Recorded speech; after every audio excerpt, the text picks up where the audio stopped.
This happened in California. It was around 2 a.m. I was at my friend's house, safe in a warm sheltered suburbia. We had a lot to drink, chit-chatting, enjoying ourselves. Of course, when you're having fun, time hits the fast forward button, and those few minutes turned into an hour. I had too much to drink. My friend has a bit of an abrupt bedtime, so I had to dodge out early, still intoxicated. I felt too shameful, thinking that I'd be asking too much to stay in his house to sleep off my drunkenness. I suppose he was either too rude or too drunk to consider it himself. Anyways, sometimes a little inconvenience makes you appreciate everything else. I needed about an hour to sober up to drive back. As fast as time passed during my stay, it decided to drastically slow down as soon as I stepped out of the house. It was a cul-de-sac area, a concrete jungle with the stem of the street breaking into a fork. Alongside the road, my car was parked. The only street light was in the middle of the cul-de-sac, about 80 yards away. I stumbled towards my car, felt the metal line up, opened my door, and shifted to the back seat.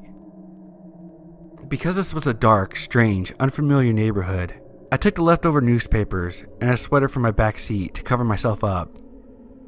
I was a little scared, and I wanted to camouflage myself and not just be some guy awkwardly sitting in the back of his car, waiting for time to pass in order to drive home. I couldn't fall asleep. The uncomfortable feeling of being in the cheap back seat bed, enshrouded in darkness, and of course, my mind began to wander. I thought of the worst case scenarios, like how the police would shine their lights at me through the window, or a drunk driver hitting my car, and wait, in the distance, about 100 yards away, I could hear footsteps approaching. The gravel scuffed with each step forward, growing in proximity, but periodically taking stops. I wondered why, until it all made sense in my mind. Whoever it was probably looking through cars carefully, with the intent to steal one. I couldn't recall how many cars were on the block, but I counted 3 full stops until he was at my window, breathing. I froze. There was no more than a foot between us. The car encapsulated me as I lay hidden beneath the backseat clutter, forming myself into an object, trying my hardest to be unnoticeable, unmoving, and simply not there. "I see you," said a man in a perverse baby talk. Imagine if you were playing hide and seek and one of your friends tricks you into coming out. He said it in a tone of voice as if baiting me, like he was questioning whether the clutter in the backseat was just clutter or a person. I didn't want to move or check the window. I remained clutter. Give me an Academy Award. My body reacted by minimizing my breath, so much so that I felt paralyzed. I dare not look, my eyes fixated on the back of the passenger seat. I didn't blink. I didn't move. I didn't breathe. My heart was pounding so hard, it shook my body with each throb. He circled around the car. My ears did not fail me. I heard the steps. I felt like I was part of the car. I could feel him touching the trunk as he carefully pressed down on it, as if to test if there was an alarm, as if to test me. I was in the middle of fight or flight, and I couldn't do either without elevating the danger. I was frozen, and hoping to God he was just bluffing. He circled the car again. Door handle to my right jiggled. He was pulling it multiple times. "I see you." Same tone, more agitated and stressed, more convinced that he was trying to make this clutter move, revealing itself to be his expectations, that it was me. My muscles tensed, like a cow before slaughter.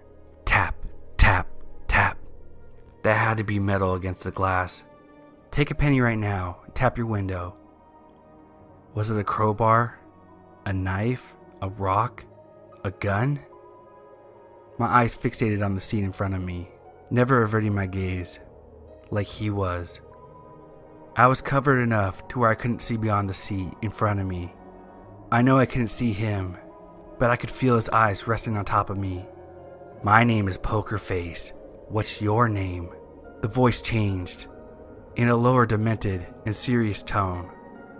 My mind forced a visual It wasn't anything human.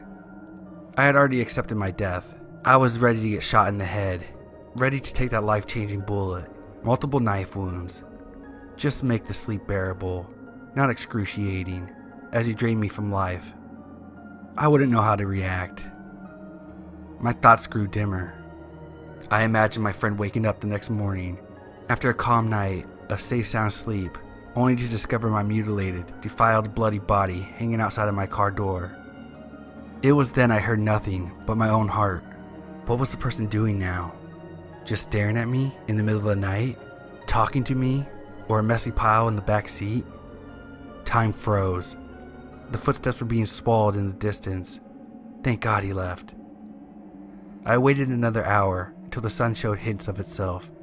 I jumped into the front seat of my car and bolted out of there, wide-eyed and sober.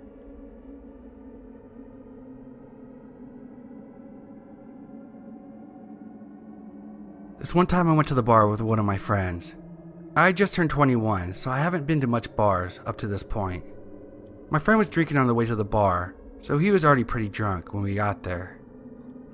When I sat down, a cute girl came and talked to me and my friend.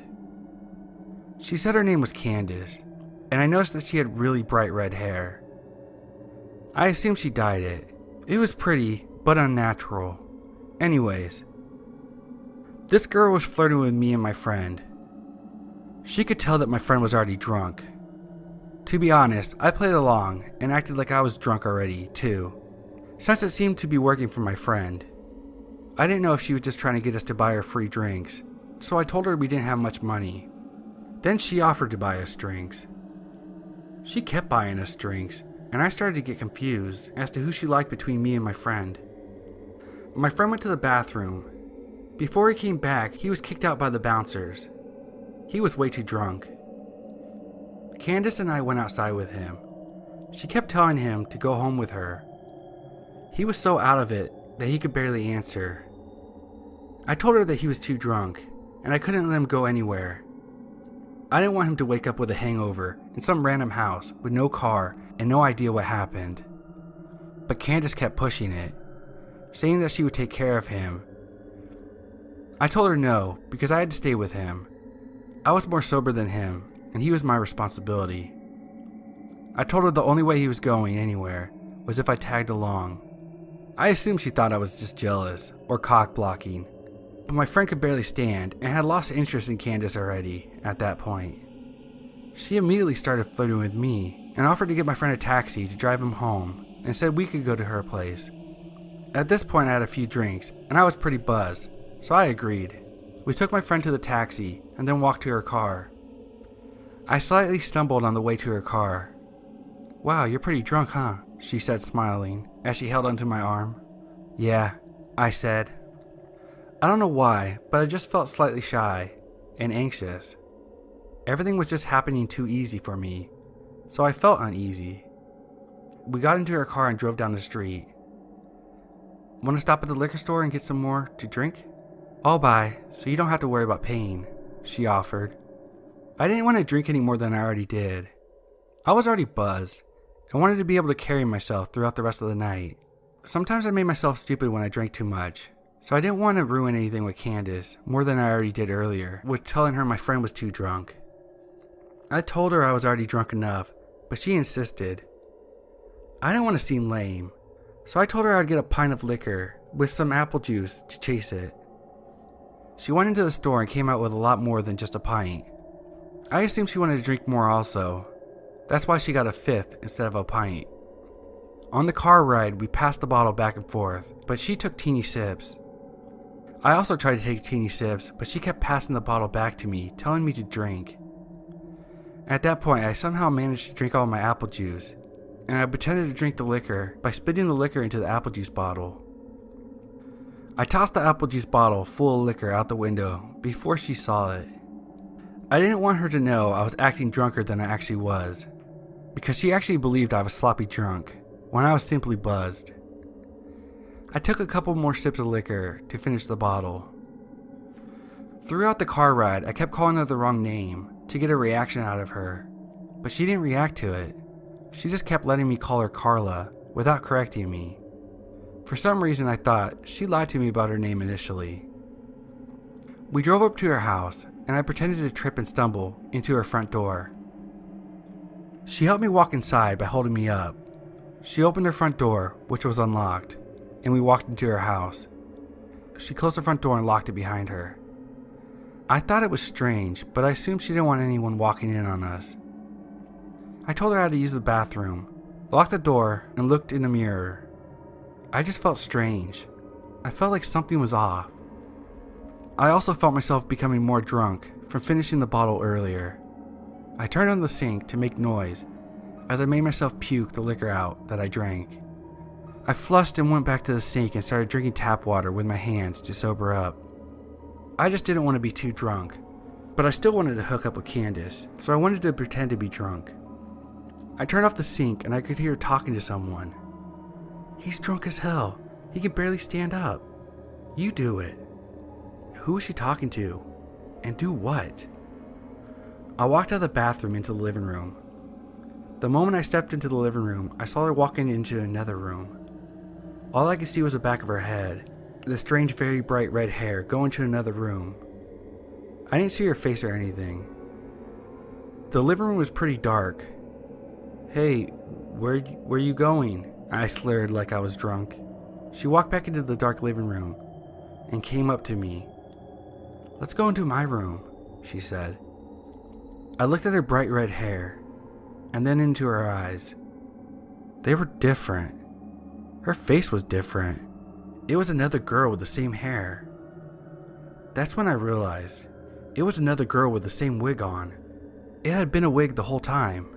She changed it with a girl from earlier for whatever reason. My heart felt like it stopped, but I tried to look like I had no idea it was a different girl. I kind of smiled at her and told her I just needed to use the bathroom again, one more time, and sorry that I was so drunk. She said, "It's fine. Hurry up in there." I went into the bathroom and locked the door. I heard her whisper something to someone, but this time I think I heard a male voice whisper back. I honestly didn't concentrate on listening to exactly what she said. Something sketchy was going on, and I had to get out of this house. I opened the bathroom window and jumped straight out of it, and ran faster than I've ever ran in my life. I didn't look behind me or anything. I just ran through the backyard, jumped the fence, ran through someone else's backyard, hit a road, and ran towards the main road. I kept running down the main road until I saw a CVS. I ran into the CVS and stood straight in front of the store, in front of the camera. I called a taxi and went home. I try not to think of what happened that night. What was she or they planning that night? Why did she give me a fake name? Why was she trying to get my friend so drunk?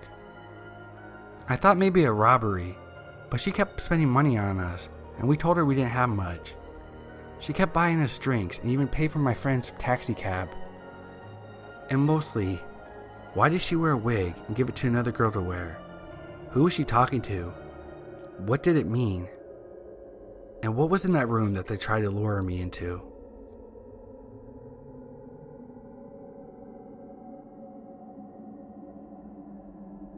My now husband and I moved in together almost 4 years ago to a rather nice, albeit expensive, apartment complex in sort of a nice part of town. We are on the 3rd floor with a large balcony that looks out onto the courtyard in which the other apartments in the complex are located. Basically, you can see all the balconies and living rooms of the other tenants and an open stairwell. A year went by without a hitch. My husband works at a bar, so he comes home late, while I usually come home around 5.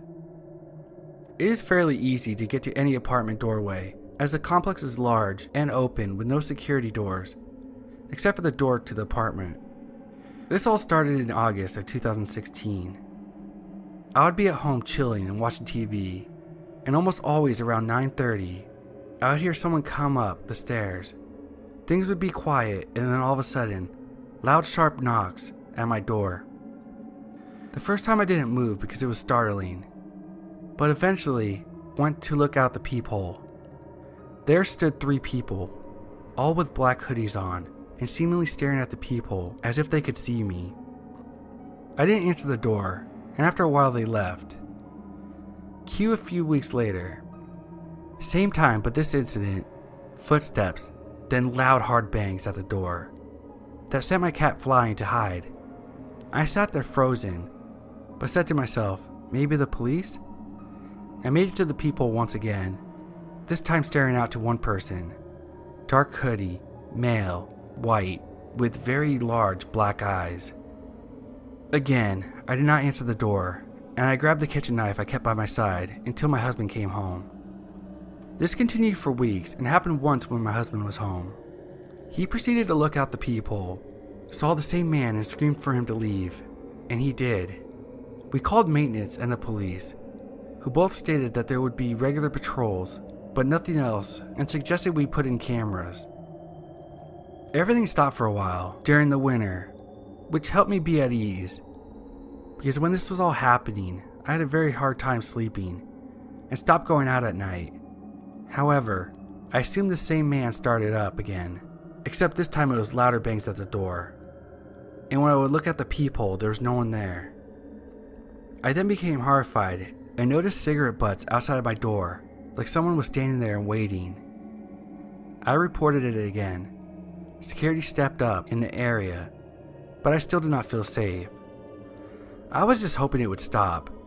I felt tortured in my own home, but as I realized 2 weeks ago, things could get much worse. At night, to go to bed, I would have to cross our eating area, which is right in front of our giant glass sliding door that led to our balcony. It was late at night. The lights were turned off in my apartment. As I walked by and glanced over across the courtyard, I see the same man, standing at the landing of the stairs across the way, just staring right at my balcony. Just standing there, not moving, with his face in my direction. It was the same man that was at my door. I went numb, heart racing, chilled to the bone. I knew he couldn't see me because all my lights were turned off, and the stairway had lights of its own. But I was still scared shitless. I called my husband, who rushed over, but the man had already left. More reports to the front office, more promises of security patrols.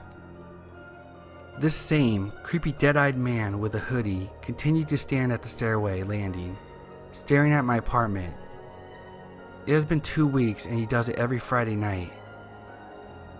I am horrified and have been having awful nightmares of him breaking in and strangling me in my sleep. So creepy black-eyed man, please, let's never ever meet.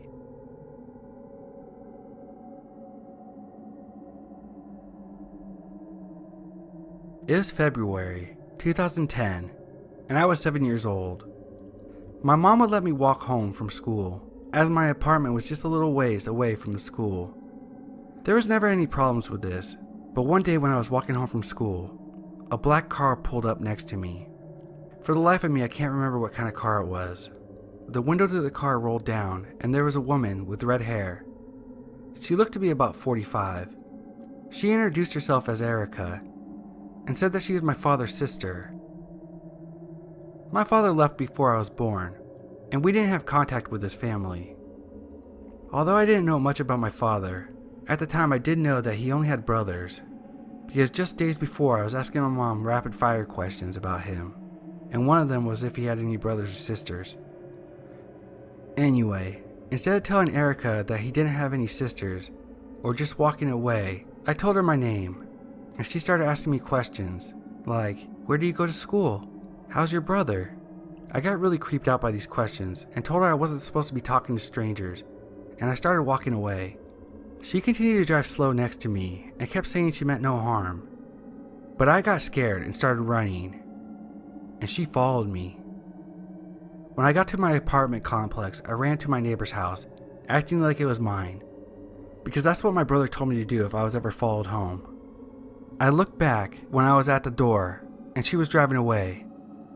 I didn't tell my mom because I didn't want her to stop letting me walk home alone. The next day was Saturday, and when I was playing at the basketball court with my brother, I saw the same black car drive by. I dragged my brother inside, telling him I felt sick. On Sunday after church, on the way home and pulling into the complex, I saw her outside. She was not in her car. I remember she had a big stomach and smaller legs.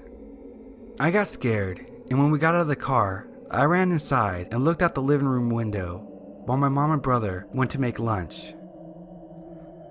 I saw her walk over to the neighbor's house that I ran to. A few moments later, she walked away, and my neighbors came over to my house. He informed my mother that the lady came looking for me, claiming that she was my teacher and needed to talk to me about something. When my mom heard this, she called me over. I started crying and told her everything, and then she started crying because she was so scared of what could have happened to me. She then told me I would now have to wait for my brother, who was 13, to get out of school so we could walk together. She also reported it to the police. After this, I saw the car and would point it out to my brother, and we would tell my mom. It all died down by April, and we never got any word if the police had talked to her. I didn't see her for years, and I forgot about it until yesterday. I was at Albertsons with my best friend. I felt a tap on my shoulder. It was her. She introduced herself again, and my mouth just hung open in shock. And I acted nice, but when she offered to take me to my house, I got scared. I grabbed my friend and we walked away. I'm very afraid. She remembers me. She still tried to give me a ride, and she's still around. I already told my mom, but we aren't sure what to do. Since then, the lady has been identified, but since she didn't technically harm me, nothing is happening to her, but we still put a restraining order against her. I just hope I never see her again.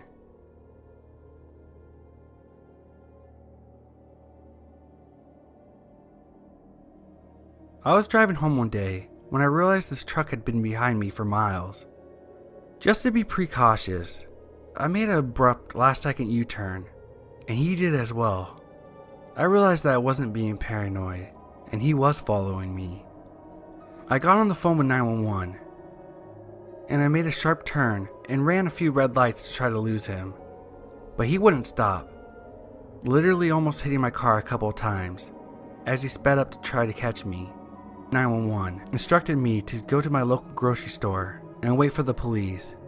I parked right in front of the store's entrance to make sure I was in front of the surveillance cameras, and I waited. He ended up parking his car at a distance and waited for me to get out of my car. All of a sudden I heard a knock on my window. I freaked out and turned, but it turned out to be the grocery store manager letting me know that 911 just notified him of the situation. He asked me if I wanted to go inside the store, and he would protect me until the cops arrived. I honestly feared the worst and told him no. I was shaking and thought that the maniac might have a gun. He could shoot me and everyone in there.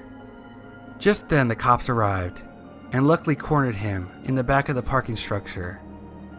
I was shaking as the cop came to my car. My hand was gripping the wheel very tightly. They arrested him soon after for his third DUI, and the police filed a report. I don't know who he was. Apparently he lived a couple miles away from me. Unfortunately, 2 months later I received a letter to notify me that I may be subpoenaed. They notified me that he was now free, but that my information, including my address on the police report, were provided to him and his attorney. I now live in fear that he might come by one day and hurt me.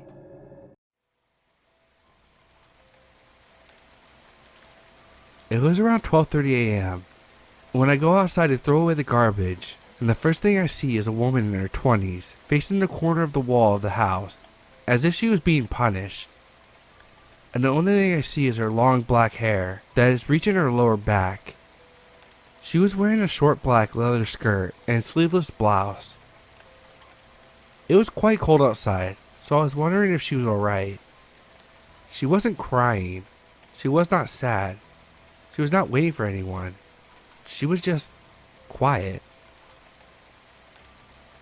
"Hey, can I help you?" No response. "Are you waiting for someone?" Again, no response. "Are you okay?" She didn't budge or make a single noise. I wanted to tap on her shoulder to get to the bottom of this, but I decided to do that after I threw away the garbage. In an unlikely case where she decides to attack me and I happen to have 2 full garbage bags. I walked around the corner, and when I came back, she was gone. My porch was clear. She obviously did not pass me, so she must have went in the other way, and to be honest with you, I was glad she was gone. I go inside the house, lay on my bed, and it's really late at night, and I remember one very important thing. The street was empty on the other side, and no one was there, which means there's only one place the woman could have gone into. My home. I immediately grabbed the hunting knife I received as a gift for my 18th birthday and head out to search for the stranger in my home. I'll walk around silently, checking each room, under every table, inside every closet, and even in the basement. As I'm walking upstairs, I hear quick heavy footsteps running. I rush to the scene, trying to catch up to this person to confront her. I check my surroundings, and everything seemed okay. I found the front door open with the wind rustling through the gap. I go outside, and I see the woman in the distance running away, fading into the darkness. She never came back, and I never saw her again. Thankfully, nothing was stolen, and more importantly, no one was hurt.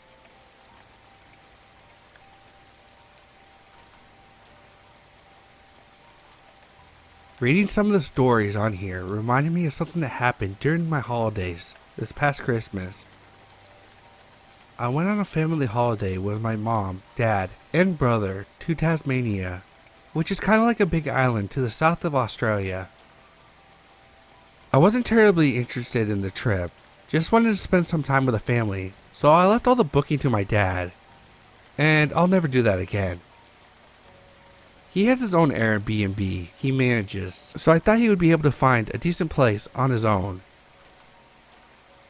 When we walked up to the Airbnb my dad had booked, the first thought I had was, if I wanted to sell drugs, I would do it here. My mom wasn't impressed at all, and was already telling my dad off for booking it. I didn't say anything. Maybe the inside is nicer. It was a dingy little house. The paint was peeling, roof was rusty, and there were plants overgrown to the side of the building. There were 3 entrances. The first one was the entrance for the host. It looked okay, not as bad as our entrance, a little tidier. It went downstairs, so after a while we figured out that the host most likely lived below us. The second entrance looked like it was the main entrance to the house, but it was sealed shut. The door looked like it would break down if anyone was even to push on it lightly, and it was obviously unused. The third entrance was ours, and besides the overgrown plants, it was fairly normal. We figured out later that it looks like the host had divided up the house somehow. She lives below, we live upstairs, but there was another half of the house upstairs that wasn't accounted for.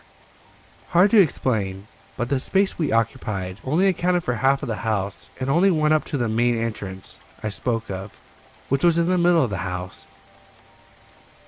We checked in, basically just grabbed the keys. The host has never contacted us up to this point. All was well on the inside. It looked a little old, but wasn't creepy from the get-go. I did notice some odd things, and I only mentioned this to my dad. There were a bunch of antique instruments displayed on the entrance, and right on top of one of the pianos were 3 things that looked like urn. Now to explain, I am of Chinese descent, and those urns freak the fuck out of me. Some people think that they are for displaying, but we use them to store dead people's ashes, so I really didn't like them being there. I told my dad, and he didn't like it either. He went to tap on the urn to see if something was actually in it, but he couldn't tell. But he mentioned that the one that he had tapped was definitely one used for ashes. It had scripts on it for like safe passage to heaven, from what I could make out. After I stopped freaking out, I went and picked first dibs on the biggest room, as per my usual, but noticed that there were heaps of mirrors all around the room. Again, another thing. Not sure if this is a Chinese thing, but we don't like sleeping with mirrors facing us when we're in bed, if we can help it. So I went to move one of the mirrors, which was right in front of the bed. It was leaning against the door, so when I took the mirror off, the door actually opened ajar a little bit. That freaked me out. I got my dad, and we decided it's better I slept with my mom in another room, and he would take this room with my brother. Again, my dad being dad. He opened the door a little and shouted, "Hello?" before I told him to shut up. I had a peek inside, but couldn't make out much. Only that it was dusty and seemed to be a part of the other half of the house. My dad soon put a chair and a suitcase on top of it, in front of the door to keep it shut. Fast forward to the night. Everyone was sleepy and went to bed. I stayed up a bit because I had some emails from work to catch up on, and I went to go work in the living room. At this point, it was around 11 p.m. I remember that there were a few thumps on the roof, sounded like footsteps, then followed by the loudest, most horrendous noise. It sounded like a train stopped on top of me. It was screeching like steel on steel that lasted maybe 30 seconds. I froze at this point, didn't know what to do. I thought that my dad would come check on me, but he never did. I didn't say anything the next morning because I thought I may have imagined it out of my tiredness. The following night, same thing, except I was in bed this time, just got into it. It was around this time that the same exact noise started up again. My mom woke up, but was frozen like me.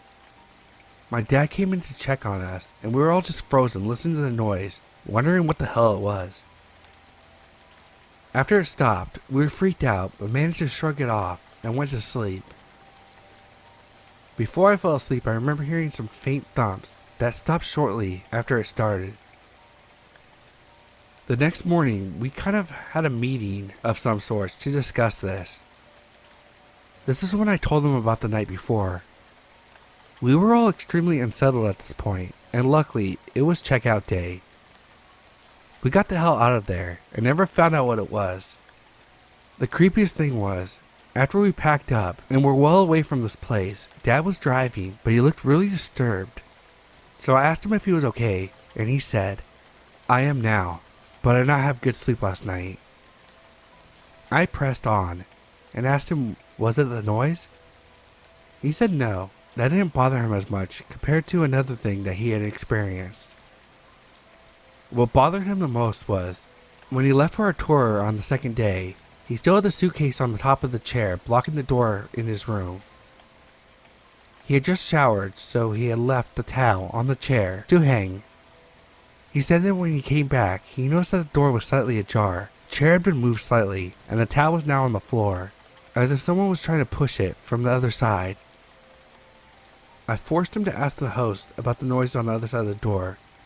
She replied that the door was to her art room, and the noises just were a possum on the roof. I don't really believe her. The noises did not seem like some animal.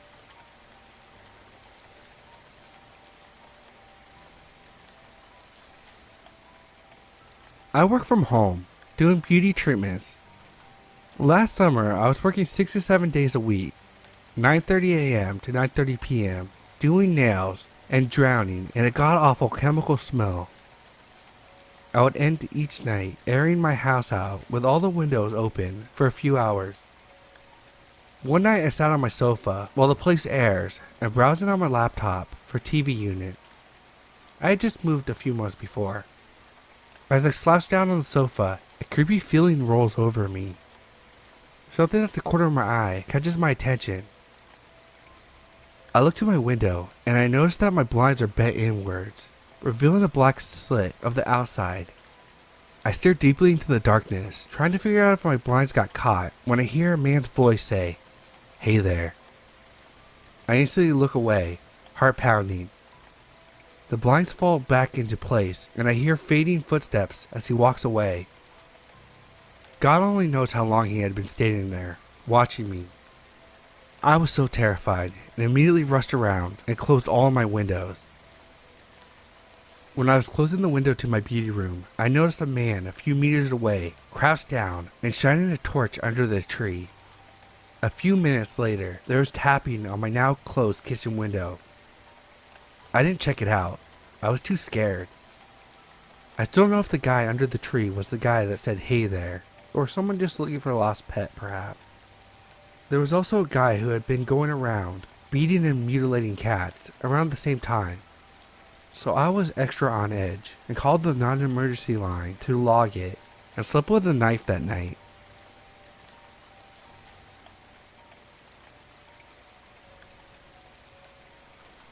Okay, so last year I was coming home late, 11:30 or so. Just me and my roommate lived there. I'm the only one home at the time. I go to the kitchen to make dinner and get halfway upstairs. I hear a pounding at the door. I never answer the door because I never invite anyone over, so I just ignored it. I turn the hallway light off and the pounding gets worse.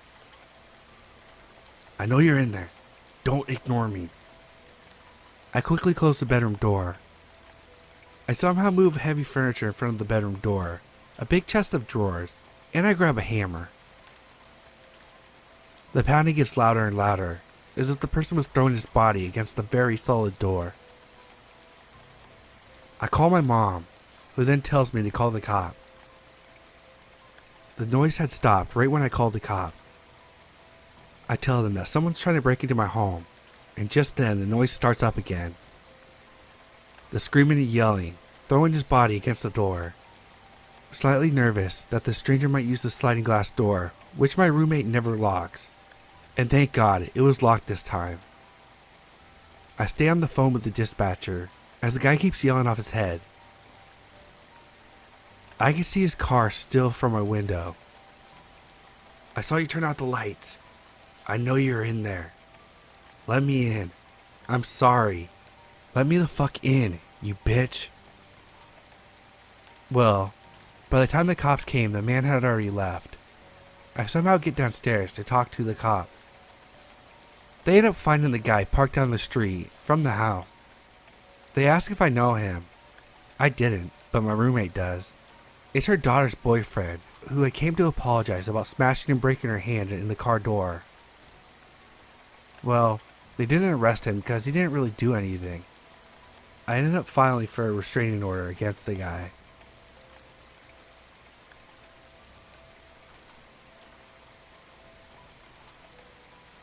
This was about 2 years ago. I worked at a hair salon and a restaurant opened right next to our store. The food was pretty good, and we would stop there for lunch once in a while.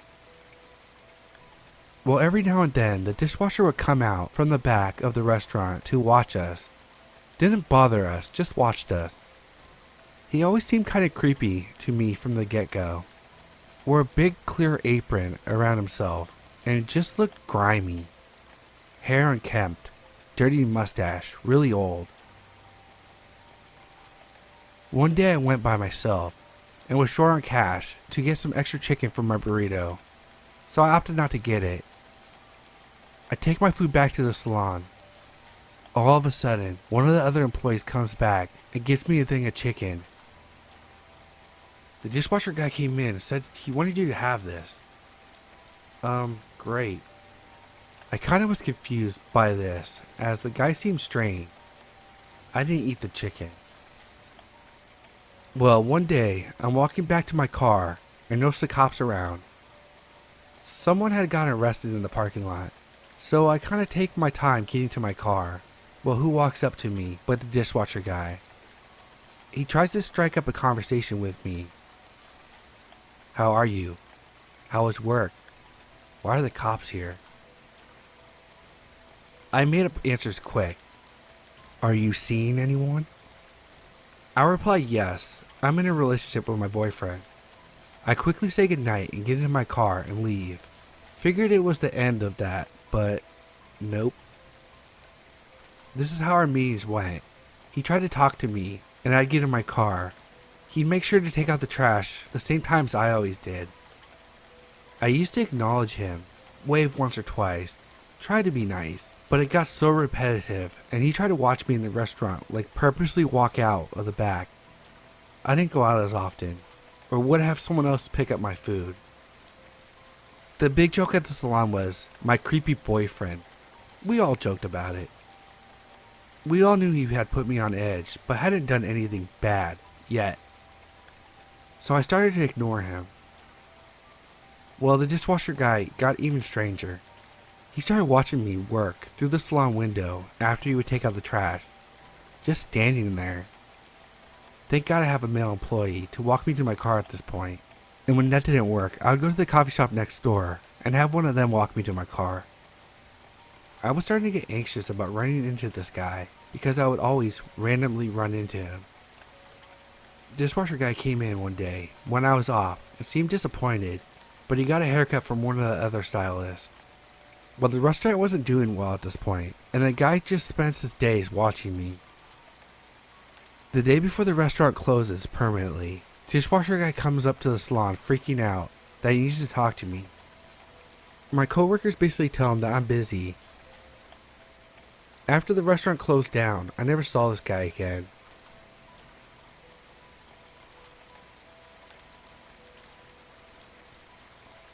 This happened when I was really young on a military base.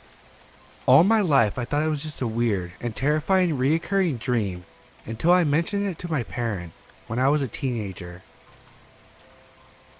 They admitted that it was completely real, and they just didn't tell me all this time because they didn't think it would matter to know if it was true. I was playing on the playground and my older sister was nearby, but not playing with me. There was an officer's son by me though, and he started somewhat being nice. I remember him looking at me really close in the face and getting a big smile before he says, "You have really pretty eyes." Now, little me is super happy and says thank you, and that's nice of you. Probably some vague compliment back. He was only a few years older than me. By the looks of it, neither of us were older than 10. He grabs a blunt stick that was lying next to me and pins me to the ground and starts trying to gouge out my eyes within seconds. And it's at this point that I'm stupidly staring at him, confused and worried. I'd never encountered violence like this in my life. And before I knew it, the kid was holding my scrawny ass down and was talking about how he was going to physically take my eyes away from me. It's then I start to panic because can you even take an eye away from people? My sister shoves him off of me and gets me up to run with her away from him to our house. There wasn't anything we felt we could do when we told our parents because, again, it's an officer's son.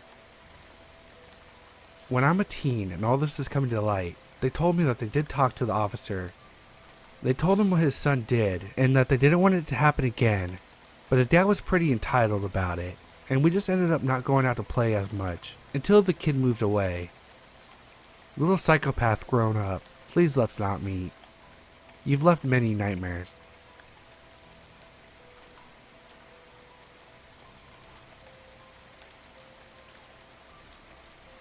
When I was younger, about 8 or 9, my mom would usually drop me and my friends off at a public pool.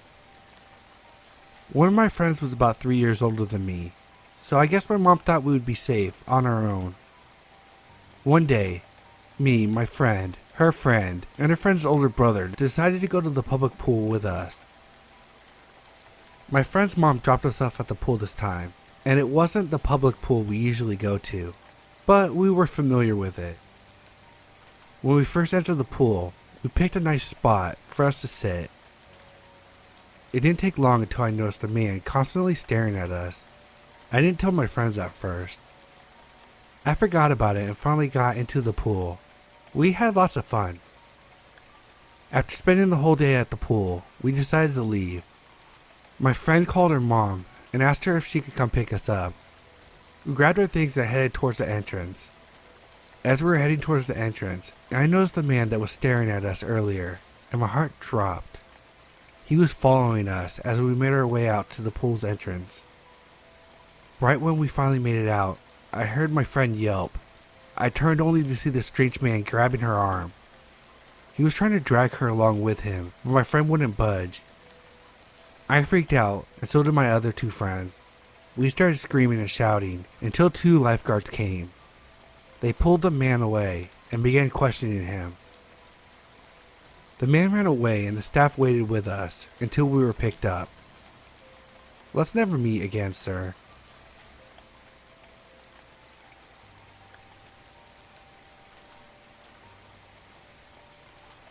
I just got off work. Today I worked 7 a.m. to 1 p.m.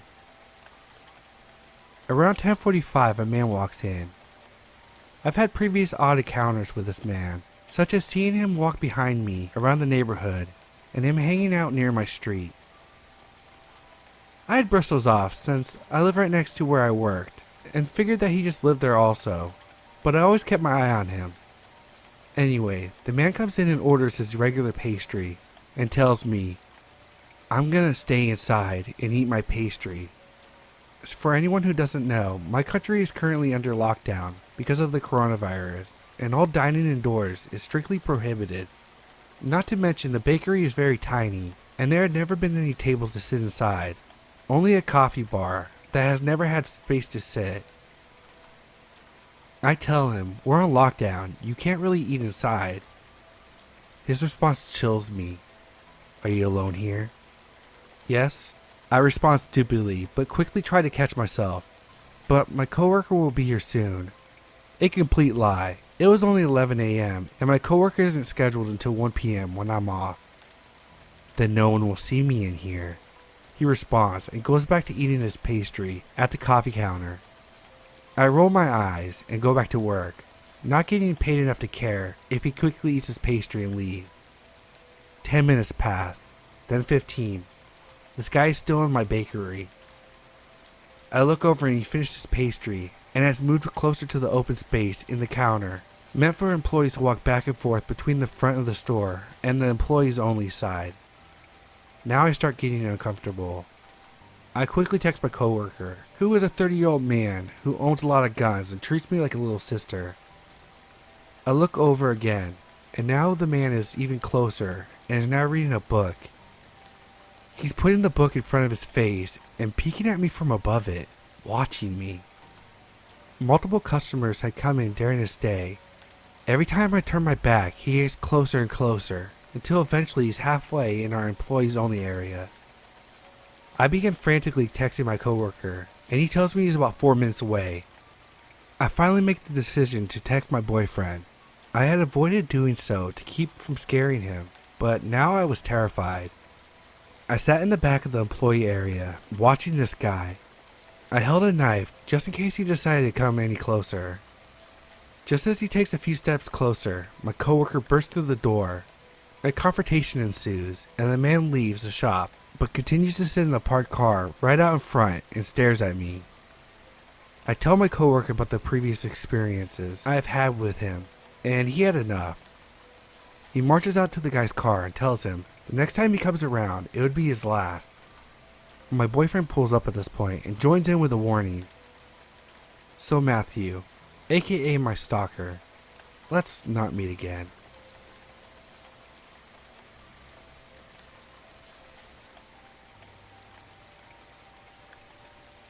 This happened back in 2004, in northern Wisconsin.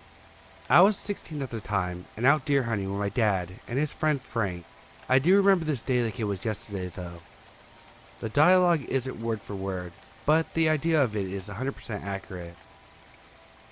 As a side note, it was one day after 8 people were shot, less than 2 hours away. My dad and I had a few different stands over an area of maybe 3/4 square mile. We had been hunting there for almost 10 years, and I had been going with him since I was about 5. Up until I was 12, I had just been tagging along.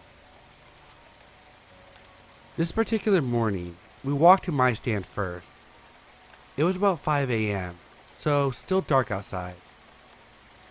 I got situated and my dad and Frank went off to the other stands over the ridge, maybe another 500 to 600 yards off.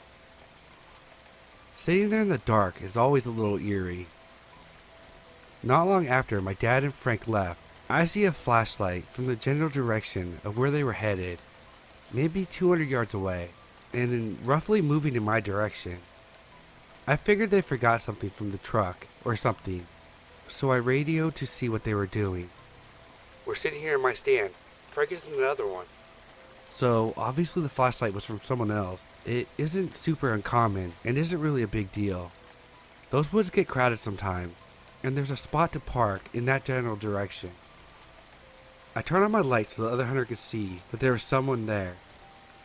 He stopped. I see the light turn and go in a different direction. No big deal. I ended up dozing off for a while, since it was still dark. When I wake up, the sun is up. It's around 8 a.m. I sit there for a bit. I radio my dad to see if he's seen or heard anything moving. Nothing yet. A couple of gunshots off in the distance is all. I get up to go for a slow walk to get my blood moving a bit. Not far, maybe 30 yards out and back. Trying not to make a sound. I come back to my stand, sit down, and take a real good look around. Nothing's really going on. I finally look at my left, where I'd seen the flashlight before, and see orange. For anyone unfamiliar, hunters have to wear blaze orange during gun season. I radio my dad and Frank to see if either of them were moving around. Dad says no. I hear nothing from Frank. I grab my binoculars out of my backpack to see if it was Frank. It's definitely not.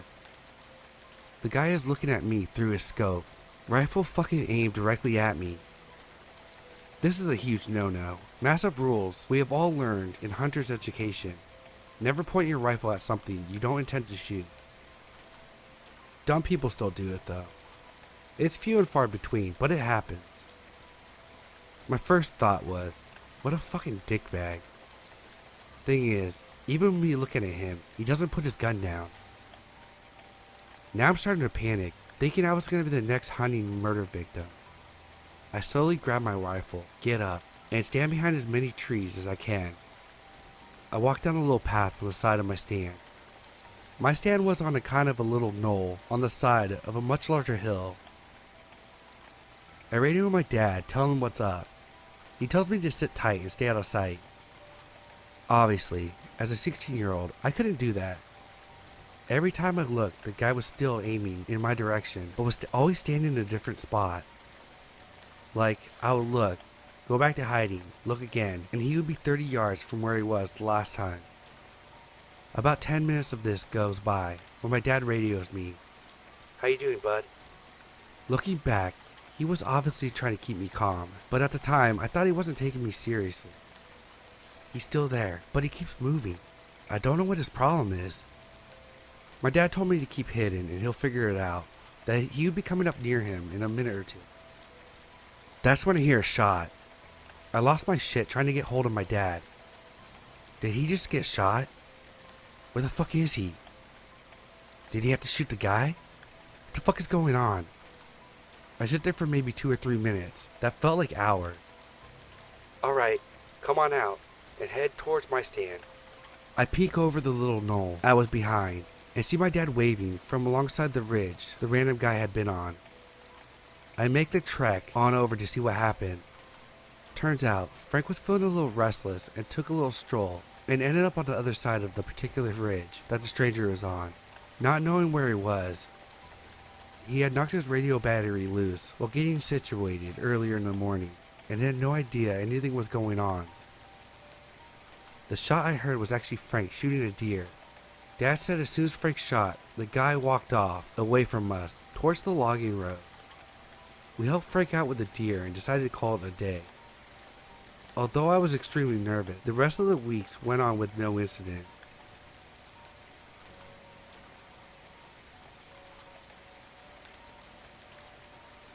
This all happened roughly 3 or 4 years ago, but the experience has haunted me almost every single day since it happened. I'll start off by saying, at the time, I was pretty young, single, and very keen to have my first experience with a guy. I spent a while looking through dating apps, talking to a few people until I finally came across a guy who seemed interesting, and we had a lot of things in common. I thought it would be a good idea to meet up with him since we had been talking for almost a month. Now, even though I was young, I wasn't naive or stupid. I was still somewhat very cautious and a paranoid person. But for some reason that day, I made what possibly could have been the worst decision of my life. I invited him to spend the night at my place. My parents were away for the weekend, and I had the place to myself. So it seemed like a perfect opportunity for him to come over. He lived about 3 hours away from my place, yet he was eager and almost desperate to come and see me. So he set off as soon as he finished work, which was around 11 a.m. The whole time he was driving to my place, I had a sickening sense of doom, almost as if something was going to go very, very wrong. I almost texted him multiple times, telling him that I wasn't interested anymore, but I hesitated, as he was only 10 minutes away by this point. I jumped when I heard the car pull up, and I expected to be greeted by a smile once I opened the door, but he just pushed his way through and continued to stare at me blankly. All while my 2 French bulldogs snarled and growled at him, which they never ever do to anyone. Things instantly seemed extremely odd. He followed me quickly to my bedroom and didn't waste any time aggressively undressing me, which I hesitantly went along with, as this was my first experience with a guy, especially as he was almost 6 years older than me.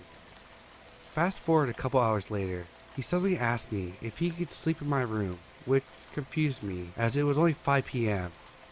I told him it was fine, and I would continue watching a movie by myself downstairs. After an hour or two, I heard what sounded like furniture being moved around. I made my way upstairs and opened my door to find him crouching in the middle of my room and breathing extremely heavily. When I asked him if he was okay, he motioned for me to get on the bed, where he sat me on his lap and proceeded to place a blindfold over my eyes and put his hands around my neck lightly. I was already feeling extremely uncomfortable, which worsened as he tightened his grip around my throat and said, "Does anyone know I'm here? Do your friends know who I am and what I look like or anything?" I instantly answered saying my sister and friends who lived nearby knew. This was a complete lie, as I don't have a sister and my friends were unaware, but something inside me forced me to say it. After a few minutes of awkward silence, he stood up and gathered his thing, and I noticed that in his backpack he had tape, rope, and a handcuff, which at first didn't concern me as I knew he was into that stuff, but looking back, I think it was intended for something much worse. All of a sudden he said, "I think I'm gonna head home. I have a long drive and I'm rather tired." I didn't hesitate to let him out of my door, as I was already extremely uncomfortable. As he left, he failed to make eye contact or say goodbye, and he raced off down the street as soon as he got into his car. I ran back into my room to check if he had left anything, as he left in a hurry, and found a note on my desk in the word, "Being nice is what saved you." At the time I had no idea what the note meant. Now that I think about it, I seriously think he had very ill intentions towards me. I'm still angry at myself for letting a stranger into my home, which is obviously a big mistake, and I immediately blocked him on all my social media. I'm just so lucky that I made it out alive. All I know is he's now somewhere back in America. I don't really know why he was in the UK at the time that I met him, but all I can say is I'm glad that he's now many miles away from me.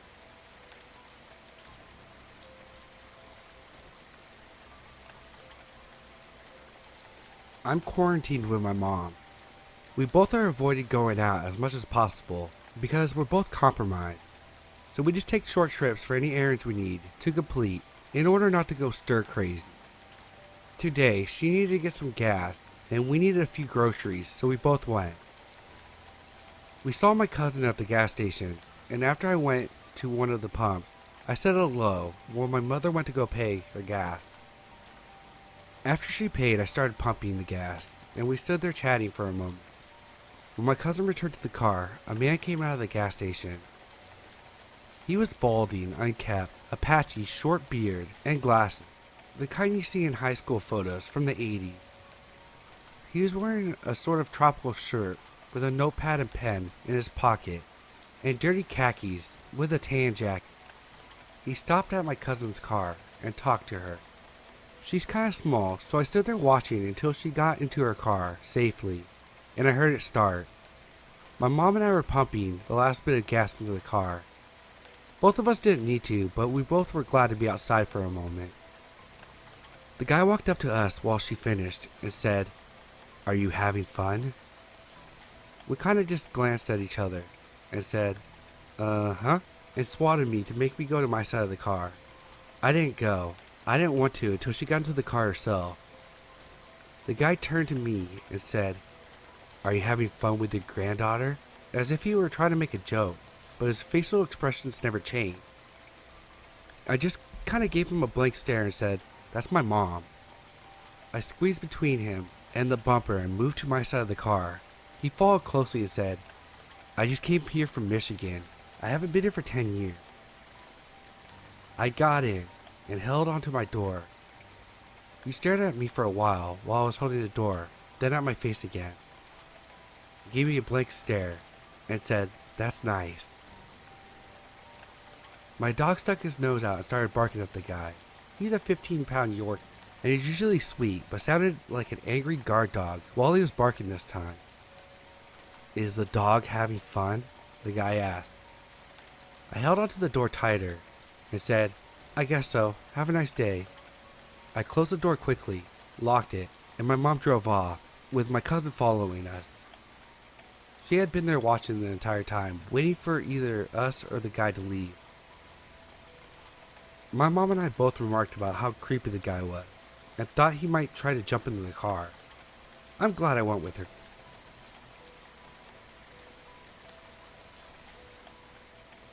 This happened a few months ago. I was at a club for my friend's birthday, and we had a table with around a dozen friends with us. When we get there, a guy immediately starts hitting on me. He seemed super weird, and I had a boyfriend, so I politely declined his advances. Then shit got weird. While out, I feel like I see him everywhere, and it started to freak me out a bit, but at the time I didn't have a sense of any danger. Fast forward an hour. I'm chatting with a friend from high school who happened to be the bartender. Creepy guy comes up and orders a drink for him and myself, which I decline, and explain to my bartender friend that we already have a table, so I'm good on drinks. Creepy guy did not like that. He gave me shit about not accepting his offer and that he was just trying to be nice. However, during his nice guy speech, he picked up my drink to refill it, which I again declined and asked him to excuse me while I chatted with my friend. I finished my drink, the one he picked up earlier, and finished it without thinking much more of the creeper. About 30 minutes later, I become sick and disoriented, and I had my friend help me to the restroom, since I felt so dizzy. After a while, I felt sick again, and my female friend was nowhere to be seen, so I walked myself to the bathroom. While waiting at the door, the creeper swooped in and held on to my waist very tight, and asked if I wanted to come to his table upstairs to meet his friend.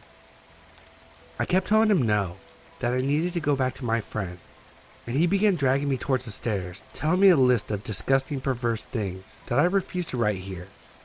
At that point, I was terrified, but my legs literally did not work. He was carrying me up the stairs. As soon as he got up there, he requested his valet to go home. At this point, I knew I was in danger, but my purse was missing, and so was my phone. While he's waiting outside, the bouncer makes a comment about my behavior, and the creep shrugs it off as too much alcohol. As we are waiting for the valet, 6 of my friends burst out from behind the door and began screaming at the creeper, while one of the female grabs me and pulls me back inside. I passed out soon after and woke up about 5 p.m. the next day on my friend's couch. I thought I had alcohol poisoning until I went to the emergency room and found out that I was drugged with ketamine while out the night before. This guy intended to drug me and take me home with him. Since then, I have refused to go out without my boyfriend always around me. I avoid that bar at all costs in case that creeper ever comes back. And I know to watch my drink like a hawk whenever I'm out. A valuable life lesson learned from a terrifying experience.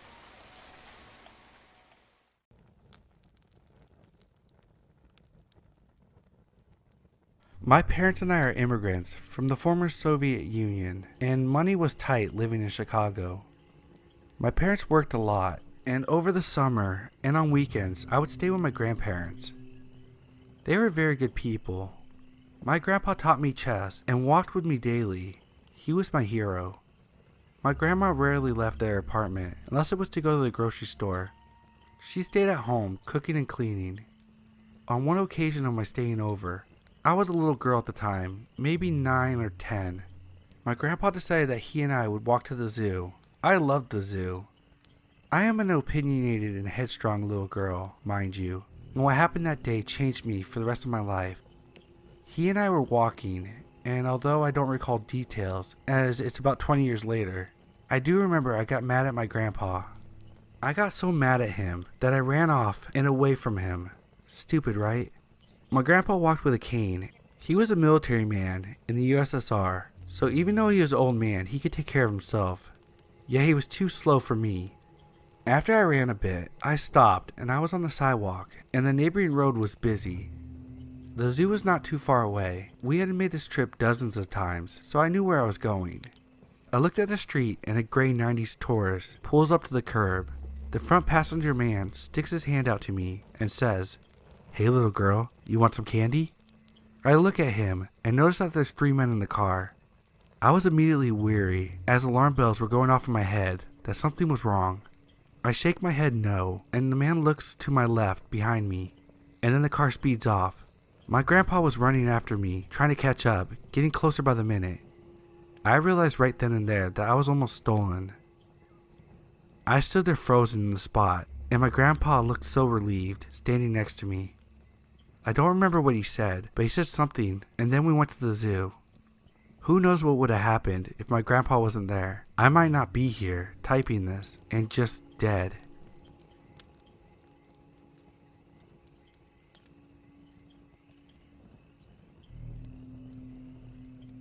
So this isn't my story, but it's my best friend's.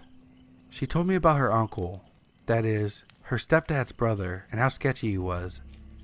There's always a questionable uncle in every family, isn't there? My friend said a few years ago, whenever she would meet up with her step-uncle, he would always give her the creeps. He would say things like, "The wife and I are going to the trailer for a week, and you should come along. Oh, my wife is only going to be there for a couple of days, but you're welcome to stay as long as you like." Not necessarily the worst thing in the world, but the way he said it made her feel real uncomfortable. He would bring her presents all the time, and find any excuse to be alone with her. He would often come to her tattoo shop when no one else was around, despite living an hour away. There was only one door to the shop, so she would either have to stick around until closing time, or until he decided to leave. And when he hugged her, his hands would go too low, and his hugs would last way too long. I can't remember if I ever met this guy, but I was very familiar with my friend's stepdad, and I never cared for him. So it's safe to say, it isn't a stretch to imagine this. What makes me angry is that my friend finally confessed to her stepdad and told him what had been going on and how it upset her. But the bastard didn't even believe her. Nothing was done because good old uncle was just trying to be nice and my friend was just overreacting. About 3 years ago, my friend's life became much more difficult. Her mother suddenly passed away, which was very sad for everyone. With all the stress and grief involved, my friend was at her wit's end. Her mother's memorial service was held at their home, and the entire family came by to give their condolences. My friend was lost in all of it, not sure what to think. Of course, Uncle was there. Sometime during the service, he came up to her, gave her one of his too long, too low hugs, and whispered in her ear, "I dream of you." My friend said that she sat on the porch and couldn't function for hours.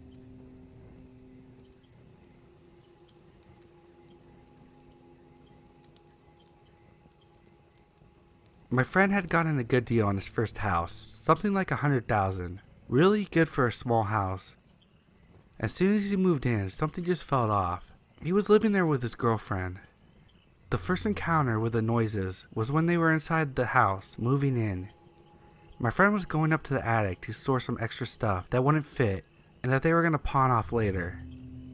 As he was going up the ladder to the attic, he heard some scrambling noises. He went up there and it was hit with the terrible smell. It was a 20-year-old house, so he didn't really think too much of it. After we went down, he heard something in the attic. He just figured it was a rodent, and after a few weeks, called in an exterminator. A few weeks go by, and the exterminator is there. He goes up into the attic. He found a bunch of cocaine, heroin, and every drug you can think of sitting there. He called the cops, and they arrived to search the house. My friend was cuffed, and they searched the attic. They found a pipe in the corner, leading to his crawl space. My friend didn't have a crawl space that they knew of. The cops went back downstairs to search the house. They eventually found nothing. My friend took it upon himself to break the base underneath the house. He found a living space with his stuff from the attic, and a guy with long brown hair, a torn hoodie, and my friend's extra shoes. He yelled to the cops that were still up front and got the hell out of there. The man had a gun, or what looked like a gun. The cops wanted him to put it down, and he did. Then they took him off in cuffs. He was charged with illegal drug trafficking and was sentenced to a few years in prison. It still creeps my friend out, even though he moved the heck away from there a few months ago, to know that some drug dealer was hiding in your house for months with a gun.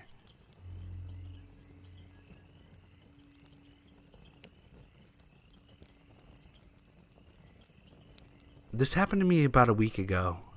I found a summer job at our local supermarket, and about 2 weeks in, I got asked to work the late night shift, which was 11 p.m. to 5 a.m. I accepted it since I was in need of the money, and I never really slept early. Everything was fine and dandy until about 3 a.m. when a shirtless, scarred-up guy came in the store.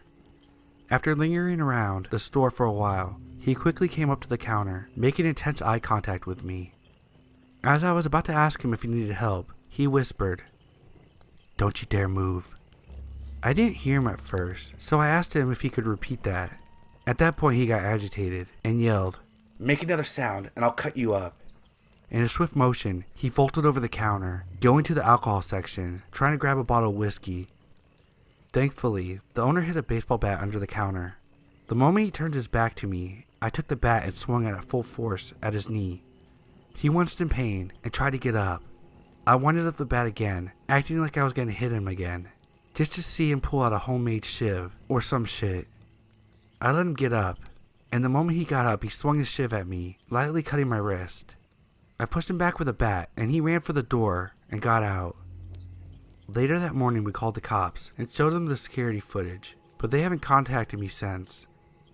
I think it's safe to say I won't be working the late night shift again for a long time.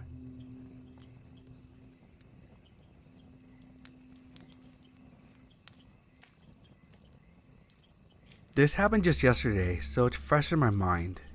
I'm not quite sure what to think about it because it's just so bizarre and unbelievable. I might have just been too sleep deprived. So last night, maybe at 11 p.m., I was walking around my block. My town is relatively safe, so I didn't feel any danger. Plus it was pretty at night.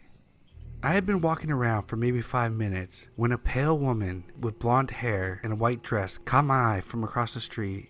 She was about my height and looked to be around my age too. I didn't actually pay attention to her after I first noticed her. While I circled the block again, she was on the same street, a couple feet in front of me. She was standing on the curb, staring at cars passing by. It was a main road, so even that late, people were still driving on it. I said hello to her, and she turned and gazed at me. I couldn't see her face super well, but from what I think I saw, she had no pupils or color in her eyes, and she just stared at me. After a while, I asked if she was okay.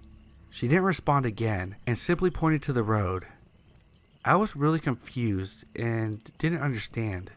Right as a red car started coming down the street, she stepped onto the road. The car slammed into her, and it was a bloody mess. The driver immediately stopped and jumped out. It was a man in his mid-20s. We both spoke about it, freaking out. He called the police, and I went around the car to see the state of the girl. Once I circled around the car, she was gone. Not gone as in dead.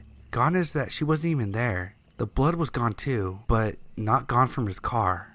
After the police arrived, they concluded that it was some big hoax from a kid who didn't know what they were talking about, and some guy just went along with it. The blood on his truck was investigated and found to be paint.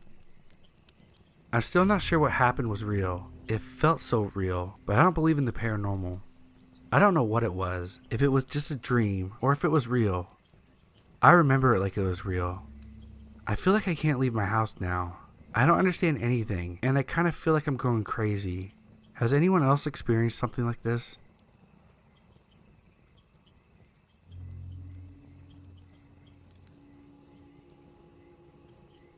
Okay, so let's get this straight. I'm a 15-year-old girl who lives in New Zealand. Back when this took place, I was around 12 years old. In 2016, a couple days before Christmas, the worst thing happened to us. We found out that my auntie died, which is on my dad's side of the family, and they were very close. She was a jockey and fell off her horse, and it crushed her. Her favorite thing was to smell lilies. This will be useful later. Anyway, after about 2 years after her death, we visited her grave again for Christmas, and have been here to see her many times, but this time felt different in a way. The air was heavy, and I got a wave of dread. It was so overwhelming that I had to stay in the car for a bit. Once I thought the bad feeling had calmed down, I decided to hop out and look around the cemetery. As I was doing so, I smelled a familiar smell, like the smell of lilies, and at first it was comforting in a way, but then I felt like I was being watched, but like whatever was watching me didn't want me to be there. So I listened to my gut feeling and booked it back to the rest of my family. Not shortly after, once all of us were in the car driving back, we saw that there was something in the middle of the road. So we stopped, but the longer we stared at it, the more we realized it was my auntie, and she looked worried. And about 2 seconds later, a car comes flying by in full speed, and then she disappears. I'll tell you now that it scares me, and I couldn't sleep that night. But the longer I thought about it, I realized that she saved us that day, and she was looking out for us. We would have got hit by that car.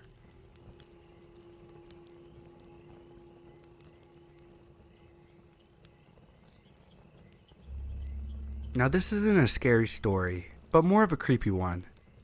My friend's dad's family used to live in the woods near Eureka Springs, Arkansas. My friend's uncle was the oldest of the 3 kids and was allowed to explore the woods on his own, even though he was only about 9 at the time. One day he came across a little cottage nestled in the woods. He knocked on the door and was greeted by 2 old ladies. He promptly asked for some water, as he had been exploring for a few hours. The ladies invited him in and gave him some milk and cookies and sat him down and talked to him for a while he was petting their white cat. They talked for a while and eventually invited him to stay for dinner and spend the night because it was getting dark and he was ways away from home. His parents were pretty used to him being in the woods for nights without coming back, so they accepted it without question. He spent the night without incident and returned home the next morning. He would visit them many more times over the next year. And one day, they told him to bring his parents and his brothers next time he came. So the next week, the whole family embarked on a long trek to the cottage. When they arrived, however, they found the remains of a small cottage that appeared to be abandoned for years. Everyone was confused, as they all trusted that my friend's uncle had visited these women many times. They had absolutely no idea what happened, or if my uncle had actually been visiting anybody. To make things weirder, as they were leaving, an old skinny white cat ran past them, darting into the trees, leaving them in utter shock.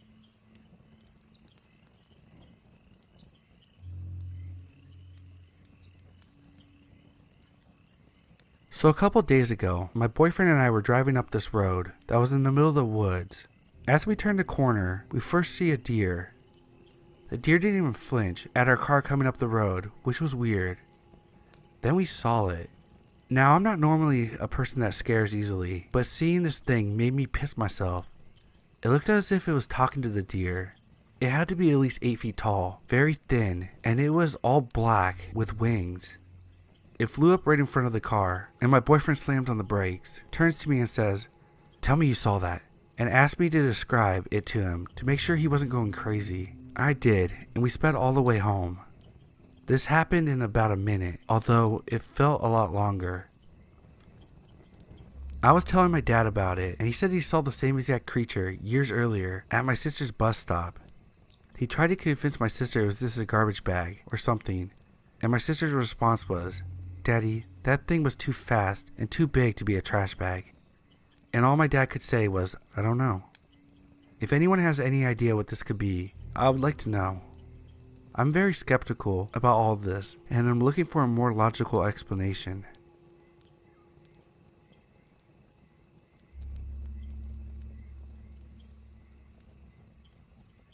This happened last summer.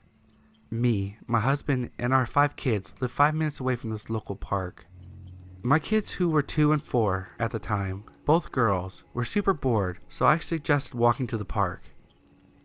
We put them in their little red wagon and grabbed some water bottles, a few toys, and headed out. The walk was fine. Nothing happened. We got to the park and the kids started to play. That's when I noticed a white car had parked across the street. I noticed an older man just sitting there in the car watching us, like deliberately staring at us, never turned his head to look away or anything. It was like he wasn't even trying to hide it. I told my husband and he told me to grab my phone and get a picture of him. I started recording him, holding my phone up so he could see that I could tell that he was watching. This asshole smiles creepily at me while eyeing the crap out of my girls. I grabbed both of my kids and stuck them behind me and told them to stay behind me and not to move. My husband started walking towards the car and screamed, "You better stop staring at my kids, asshole." The guy kept weirdly smiling. As my husband got closer to the car, he pulled out and drove away. But I was able to jot down his license plate number. I called the cops and told them what happened. The next day they called us back and asked us if we could come in and show them the video. We did, and they found him later and arrested him.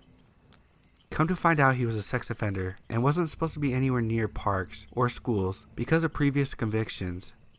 When they arrested him, he was at another park not too far from ours. This guy wasn't even trying to hide the fact that he was a creeper.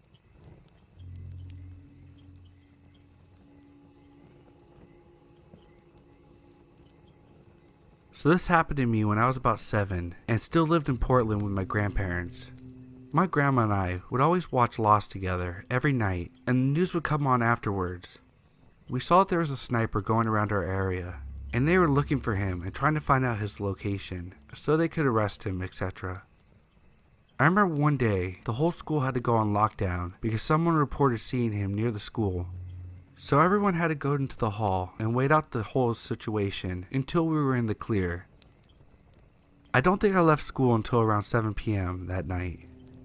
The police caught him and took him in for questioning. Later on that night on the news, we found out that he was hiding out in these small woods that we had right behind our house. The same woods that my granddad and I would go out for bike rides and walks most evenings. And the only reason we hadn't been going out recently was because of the shooter. I refused to leave the house for a good week or so because I was scared that he was still out there. And I wouldn't let my grandparents leave either because I would panic that something bad would happen to them, even though I knew he was in jail. To this day, I still have a mini panic attack whenever I visit my grandparents and am near those woods.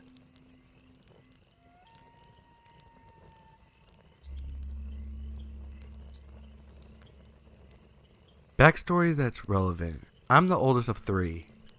Before my mom and dad got divorced, my dad was very mentally and emotionally abusive, and a few times almost became physically abusive. So I grew up very cautious and protective of my younger siblings. On to the story. At the time, I was about 8 and my sister was 6.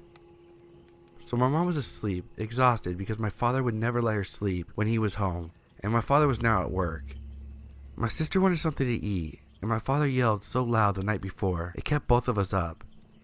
But us being kids, we weren't tired from the lack of sleep. So I decided to treat her by picking up something that she wanted from the store. And at that point in time, I managed to save up about $2 in change. We have went to the store before by ourselves, and nothing happened, so I figured it would be fine. We went to the store to get 2 donuts. We bought the donuts, and we still had 80 cents left. So me being smart, instead of going to the Circle K right next to the store, we went to the other one, only 10 minutes away, because the one right next to the store that we were at had a lot of druggies hanging around it. We both wanted an icy, and we're okay sharing since we didn't have enough money for 2. At the time, a large one was 69 cents, so we got it and left. We wanted to wait until we got home to eat our donuts, so we had 2 things to carry. My sister carried the donuts. I carried the drink. This is important. We started walking back home. As we were going to cross the street, this guy that was sitting on the corner called out for me and my sister. He looked creepy. I had an uneasy feeling, so I slowed my pace, holding my sister's hand, so she slowed down too. The guy called out for us and said, "Hey, come here. I got some toys that you can play with." I told my sister that my hand was getting sweaty and to switch to my other one. This put me between her and the creep.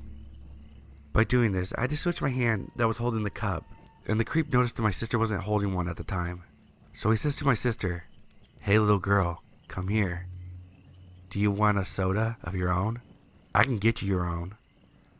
My sister never had one of her own because I could never afford it. So this intrigued her, and she started walking to the other side of me, still holding onto my hand. At this moment, I noticed a car coming.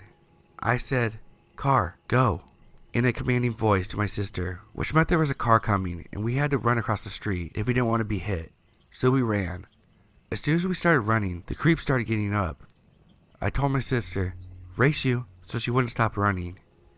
Then when the car blocked the creep's view, I pulled her into the alley, and she gave me a questioning look as I put my fingers over my lips and pulled her behind a tree in the alley. The guy walked across the street, then past us. I was peeking between the leaves to keep watch. He was looking mad. After a few minutes of making sure he didn't come back, my sister and I went through the alley that led directly towards our apartments.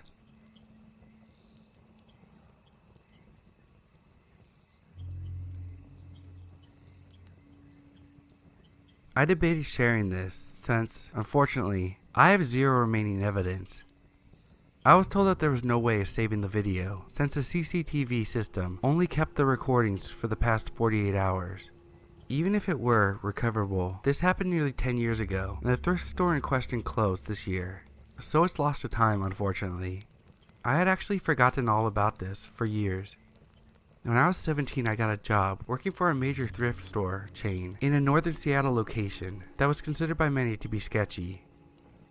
The MO of this chain was to buy up old grocery stores or other serviceable old buildings and open up stores. This building was, I believe, one of the old grocery stores of the area. It was tiny and very old.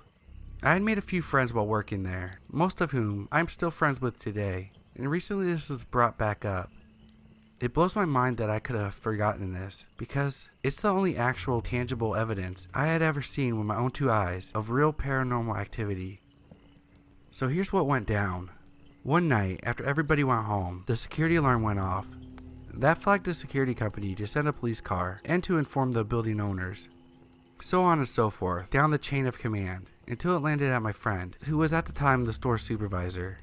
Since he lived within walking distance of the store, he was responsible for meeting with a patrol and verifying that the building was all clear, and it was.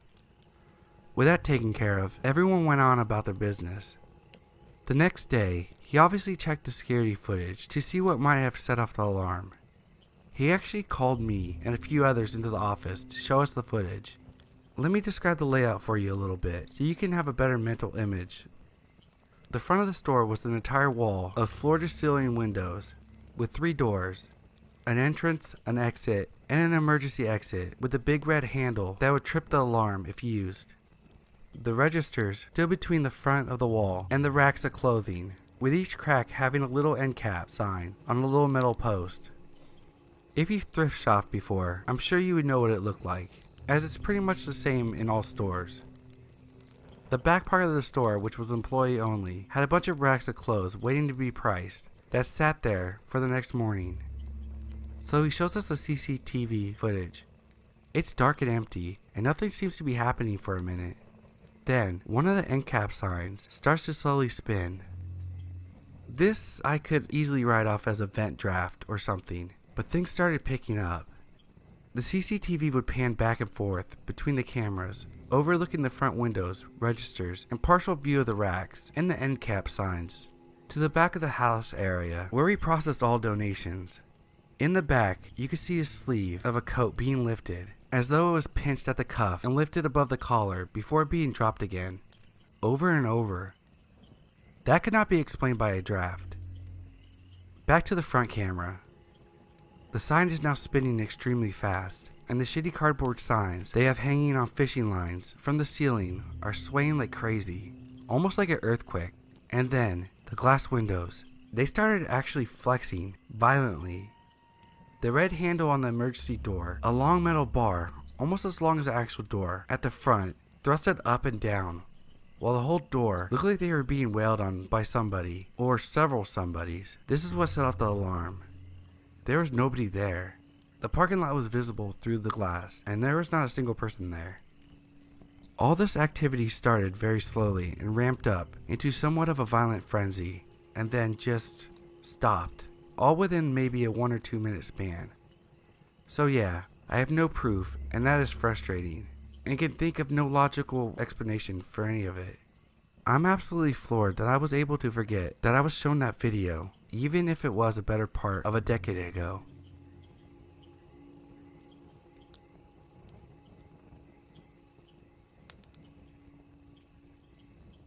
When I was about 9 years old, I was on my scooter on my way back from the field by my house. Me and my friend used to hang around there a lot, but it wasn't a proper playground, so we would just make dens in the woods and play football sometimes. Anyway, my house isn't too far away from the field, but between the two areas, the quickest way back is through the alleyway that cuts through the woods and a few houses. I was on my scooter, heading back towards my house. As I'm going down this alley, a massive black van completely blocks the path ahead that turned out of an intersecting road. It completely blocked any way to pass, so the only way was to go back where I came from. I stopped dead in my tracks in front of the van, and the driver started rolling down his window. A man with glasses and beady eyes just stared back at me and began to talk. I didn't know him at all, and he certainly didn't live in our neighborhood. "Young man, can you help me for a second?" Me being the stupid 9-year-old that I was, thought he was asking for directions or something, so I responded, "Are you lost?" "No, but my cat's gone missing. Just come a little closer to the van for a second and I'll show you a picture." At this point, it clicked in my head what was going on. The fact that he wanted me to get closer to the vehicle struck so many alarm bells. Not just that, but I could see his arms ready at the van door to open it and grab a hold of me. I then realized how close I was to the van. I politely said, no, sorry," and just bolted down the alley. The scariest thing was, I could hear him opening the van door behind me. At that point, my heart sank into my stomach. I went from addressing this as a casual situation to full-on scared shitless. He didn't actually chase me, I guess, but I could tell he wanted to make the effort. I ended up taking the longer route all the way to the main road back to my house, and thankfully, I didn't see him drive past. I've never forgot this story, and it honestly strikes me now that if I had stayed by the door, he could have just yanked me, and I would have been gone.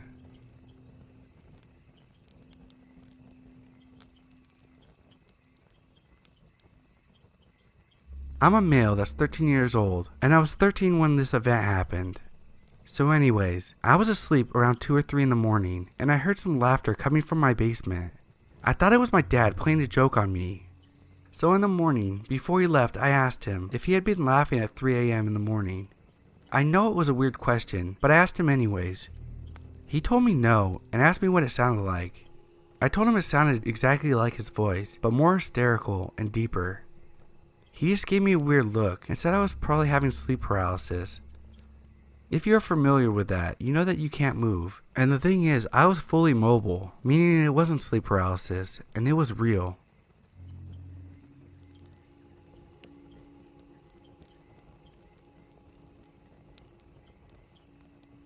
I am a female. It was a Thursday, and I had my alarm set for 6 a.m. because I had school. I woke up to my alarm blasting in my ear. I grabbed my phone and turned off the alarm. I was awake and was glued to my bed, so I decided to go onto Instagram. That's when I saw it, someone standing 1 foot away from me. My vision was a bit blurry, but I could see that she was wearing a nightgown with flowers, and she had long hair. Her legs were so pale. She went in front of my brother's bed, moving side to side gently, looking at me. I was paralyzed. I couldn't move. I went under my covers and started rubbing my eyes and accidentally scratched myself. That's when I realized I wasn't dreaming. I pulled the covers off and she was still there. All I could do was call my brother's name. For my brother's privacy, I'll just call him Jack. I whispered while crying, "Jack, use your flashlight." I said this about 5 times while crying louder. He heard me on the 5th time and woke up and grabbed his flashlight. That's when she vanished and my dog woke up. I was still scared and crying as I told my brother what happened. I got up and still went to school. When I got home later that day, I told my mom, and what she said still chills me to the bone. She said that a woman had died in her house and used to live there alone with her son. When she died, her son moved away, and that's when my mom rented the house. I am no longer comfortable being in this house.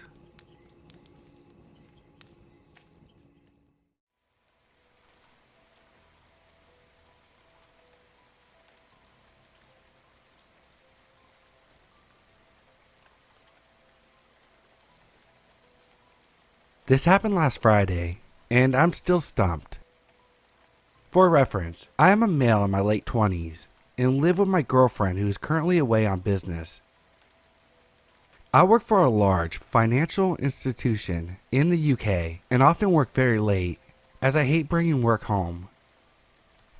For some background info, we bought our current house a few weeks ago, and during the move-in process, I was away with work, leaving it down to my partner and a few friends.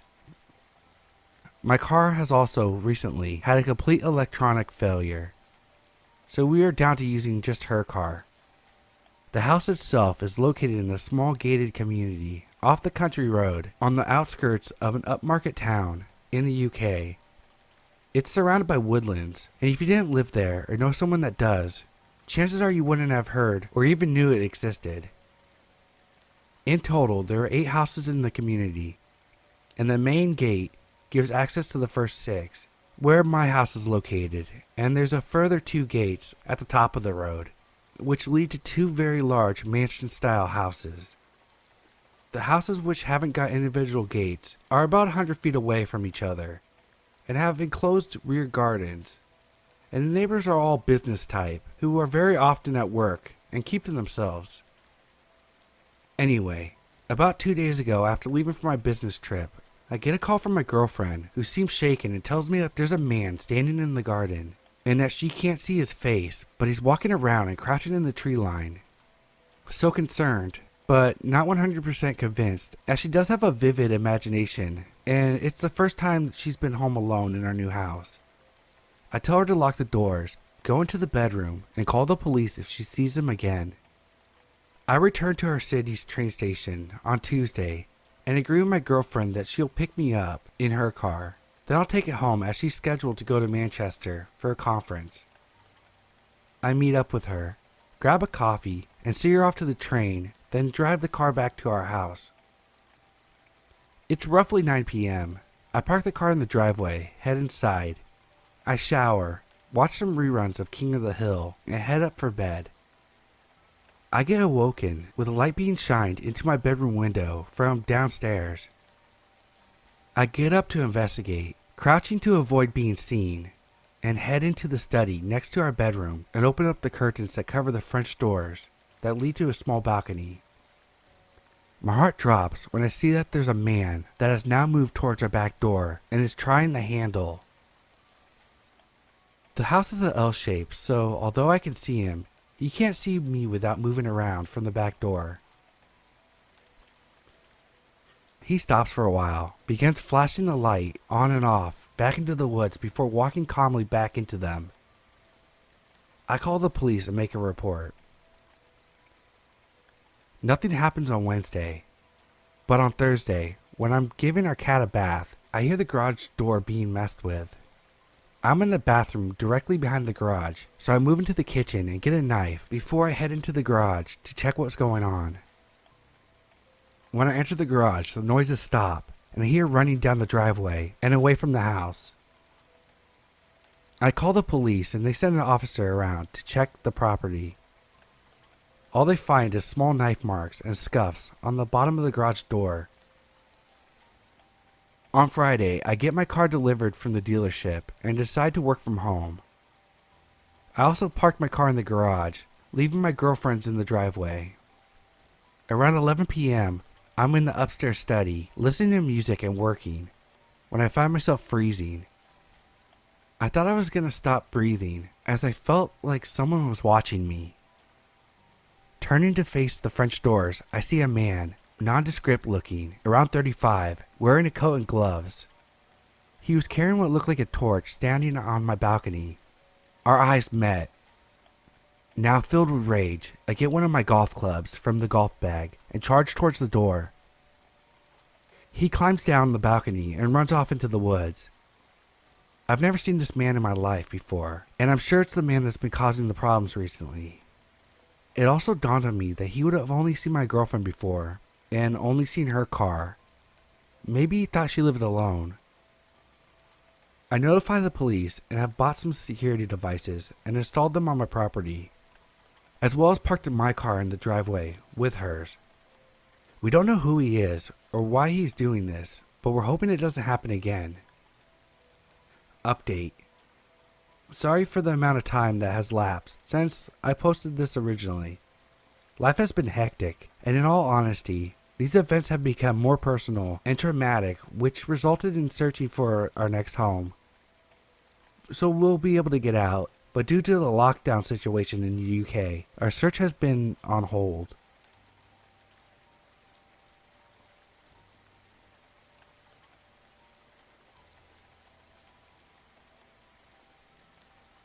When I was 18, I was living in a small town. I was friends with the ratty skaters around, and they helped me connect with this dude that sold me weed. He was around 30 at the time and gave me pretty good deals, and lived nearby. I wasn't driving at the time, so it was convenient for me. His name was Max.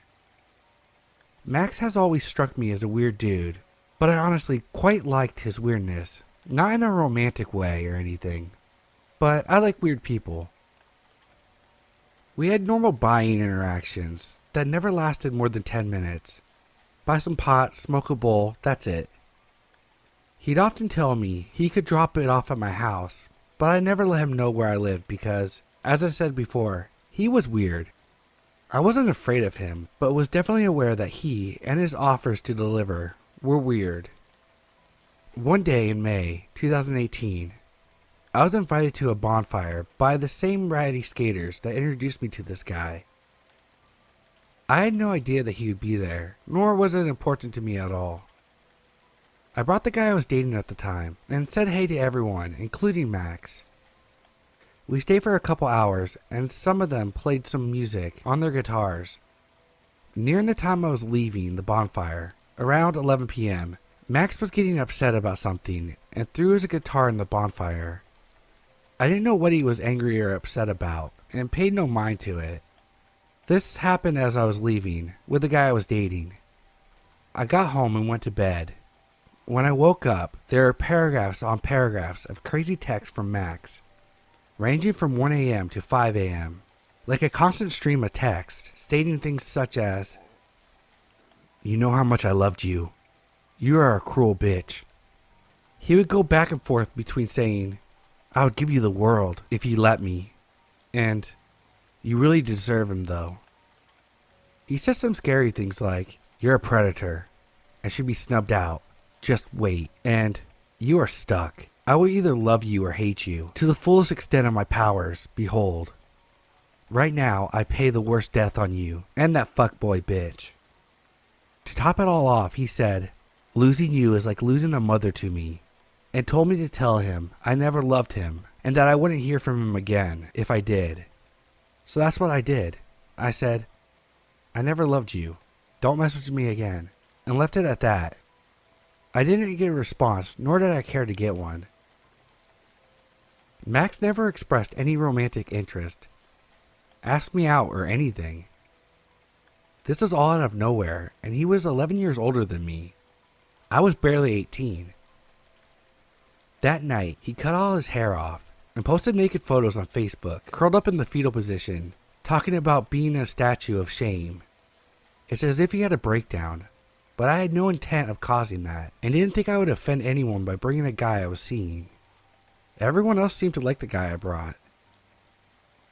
About a week later, Max texted me pretty late at night and asked me if I saw the flowers he spread along my sidewalk, saying that he stole every flower in the vicinity of my neighborhood that night.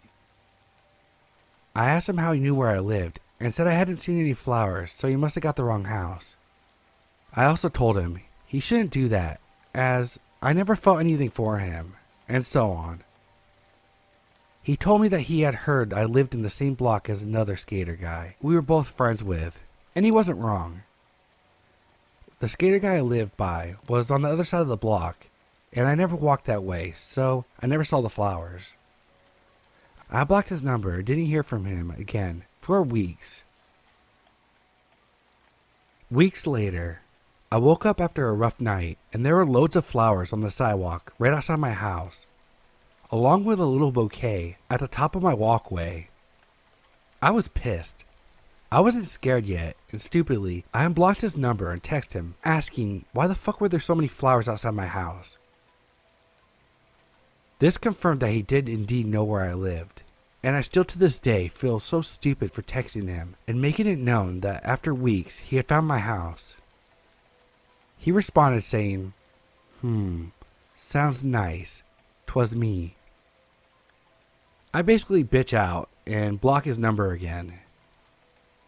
About a week later, I was out of town and my roommate texted me a photo of a heart with a peace sign inside of it and my name written under it, drawn in chalk outside my house. When I got back into town, I went to the courthouse and began the process of getting a stalking order against him.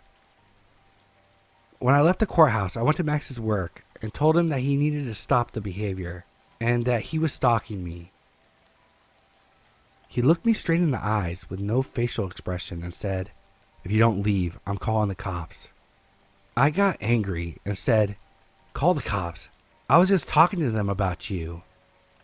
And then I left his work in a rage. Soon after this, I began driving again. I once drove by him, and he noticed me. The next day I woke up with my cars covered in flowers. I presented my case to the judge, and she put a stalking order in place. He was served with it by police officers, and I thought he wouldn't bother me again. I was wrong.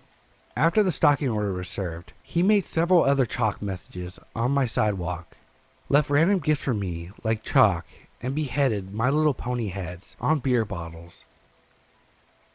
I always brought these things to the police station, but they said I need to catch him doing it, take a photo, or get him on a security camera. I got a security camera and really hoped I would catch him. It turned out my security camera was stupid. I had to skip through second by second, by hand. It was an impossible task. I was terrified leaving my house at night at this point. I never had my curtains open anymore, and I was so frustrated that my livelihood was being taken away from me. Ultimately, I unblocked his number in hopes that if he would text me, he'd be violating the stalking order. After a few days, it worked. He sent me a weird text saying something like, "Forgive me. We are charming. This is harming. Let us try again." By now, it's September, and he finally goes to jail. He's facing up to a year in jail and has to stay there until our court date. I'm finally starting to calm down and able to go outside at night, even if it's just to go to my car. I even let myself have the curtains open sometimes. I am starting to feel alive again.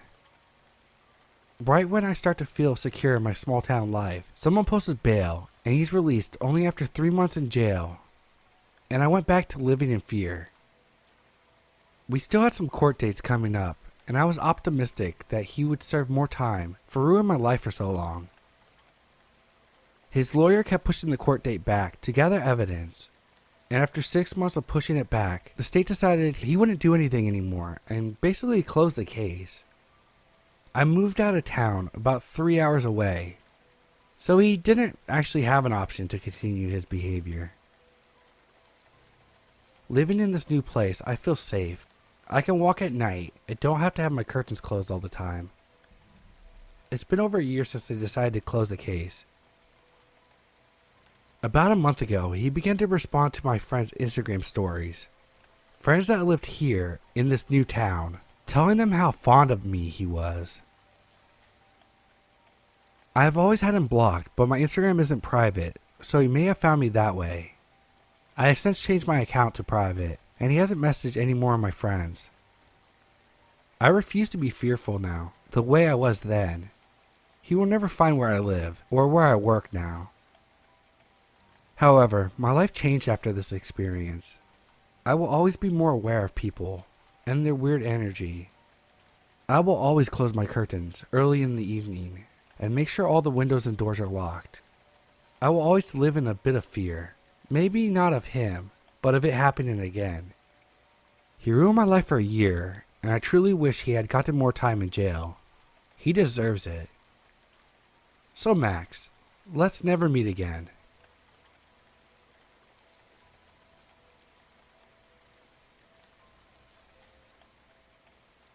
I'm a male. When I was 19, I'd really got into weightlifting at my university rec center. It was a massive complex with multiple weight rooms, 2 indoor tracks, Olympic swimming pool, the works. I would lift 4 or 5 times a week and often cool off with laps in the pool. One day in the weight room, I was approached by this guy named Brett. He didn't look like a student. He was older, probably in his late 30s, early 40s, but very friendly. The rec center wasn't just for students, and anyone could purchase a membership. Casual conversations is pretty common in gyms, and I was so naive in those days. I didn't even think anything of it when he asked me personal questions, like where I was from or where I worked, which was a grocery store in my hometown, the next town over. I didn't see this guy at the gym every day, but it was common to run into him multiple times a week. We'd shoot the shit for a bit, and I began to sense that he was more interested than just saying hi. He mentioned that he had been in my grocery store where I worked and didn't see me there, and wanted to know what my schedule was. Despite me being naive, I immediately recognized that this was not normal, and I didn't want to talk to this guy anymore. I lied and told him my schedule was different every week and got back to my workouts. One day not long after, I was walking into work at the start of my shift, which was 9 a.m., and he was there just hanging around. He called out and tried to talk to me, but I told him, "Hey man, I gotta go to work right now." After that, I didn't really talk to him in the gym anymore. Looking for me at my job was too weird, and it really pissed me off. He'd approach me, and I'd coldly say, "Hey," and look away. The final straw was one evening when I had just finished swimming laps. The shower room was an open room with 4 shower stands.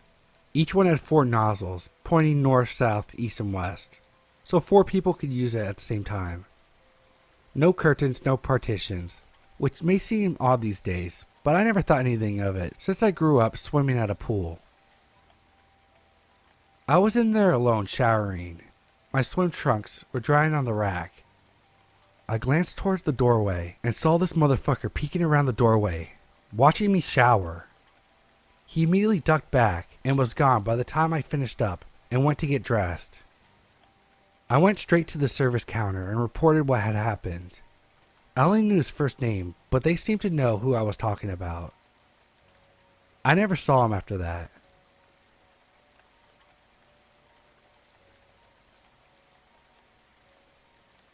I'm a 19-year-old female, and at the time that this all happened, I was 17. So just to give you some long and necessary background, I was and still am dating a guy named Kyle. That's not his real name, but go with it. We shared a small group of friends. We were all pretty close to each other. We almost did everything together, especially when it involved smoking and doing other hard substances. They were all pretty chill and trustworthy friends, or so I thought. Anyway, one day, 2 weeks before my junior year started, I was hanging out with the group at one of their houses. I just so happened to fall asleep after a while of being there. I woke up maybe 5 minutes later to one of my friends touching my inner thigh. Just a note, I was the only female in this group, and my boyfriend wasn't there when this occurred. When the friend touching me noticed that I woke up, he immediately stopped, and I ran into the bathroom crying.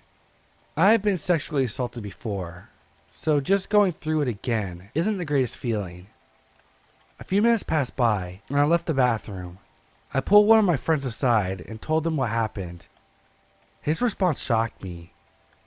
He said he saw what happened, but didn't stop him. I don't know why he didn't, and I guess I'll never know.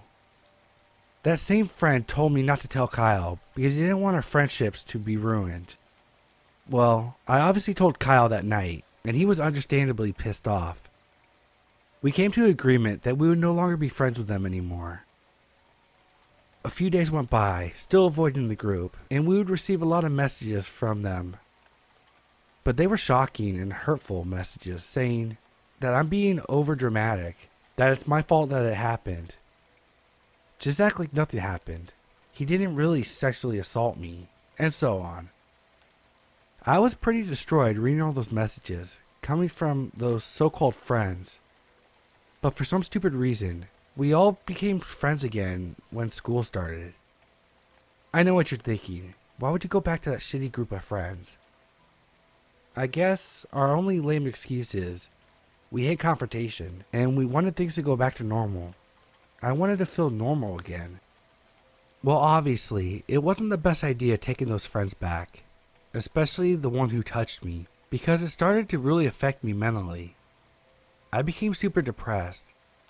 I developed really bad trust issues with everyone, including my boyfriend. I would constantly have panic attacks throughout the day and started self-harming again. I was extremely suicidal, and I was failing all my classes because I rarely showed up to school. The school attendants and staff had no idea what was wrong with me. I would refuse to tell them and my family. One day came around and I couldn't hold it in anymore. I told my family, and at first they were supportive, but then it changed quickly. I don't really want to go in details, but for a long time I really felt alone. Later on, around November 2017, my boyfriend did something behind my back with another girl. He didn't cheat on me, he just sold some girl pot. But for some odd reason, I mentally got worse. I just didn't know how to cope with anything that has happened to me. I started mentally abusing my boyfriend, like extremely bad, to where he hated himself. Deep down, it made me happy. I wanted someone else to feel pain too, but it got so bad where we broke up twice, but got back together the same time each day. We were in high school. Now fast forward to around February 2018. One night, that's when it happened.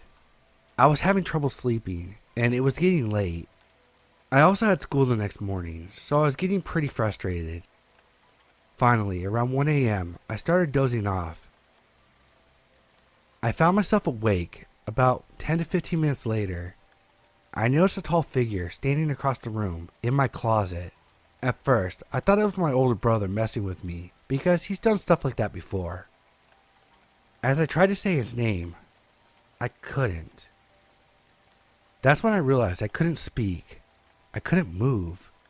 I was paralyzed.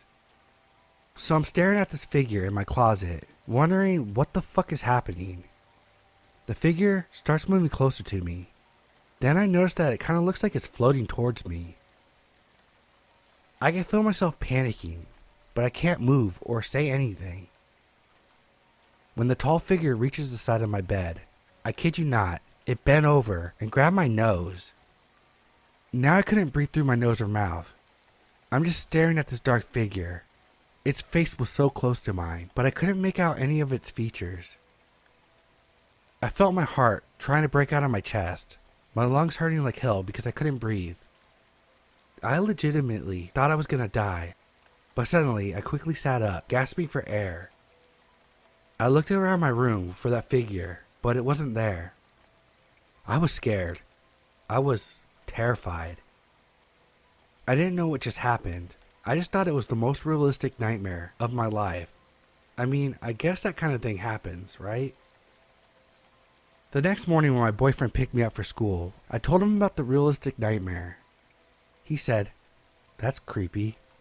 And that was that. A few weeks later, I brought it up to my older brother, and that's when he told me that I probably had sleep paralysis.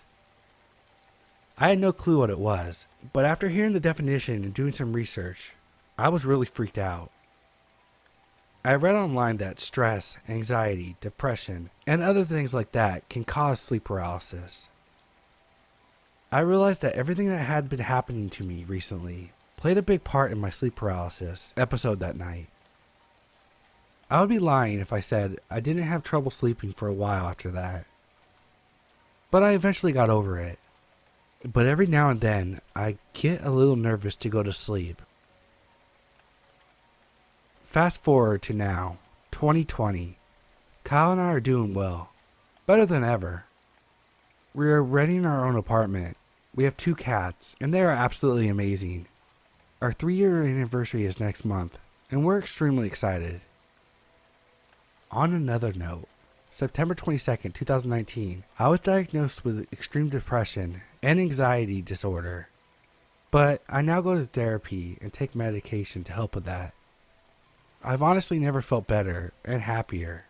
Oh, and in case you're wondering, we no longer hang out with those shitty friends anymore.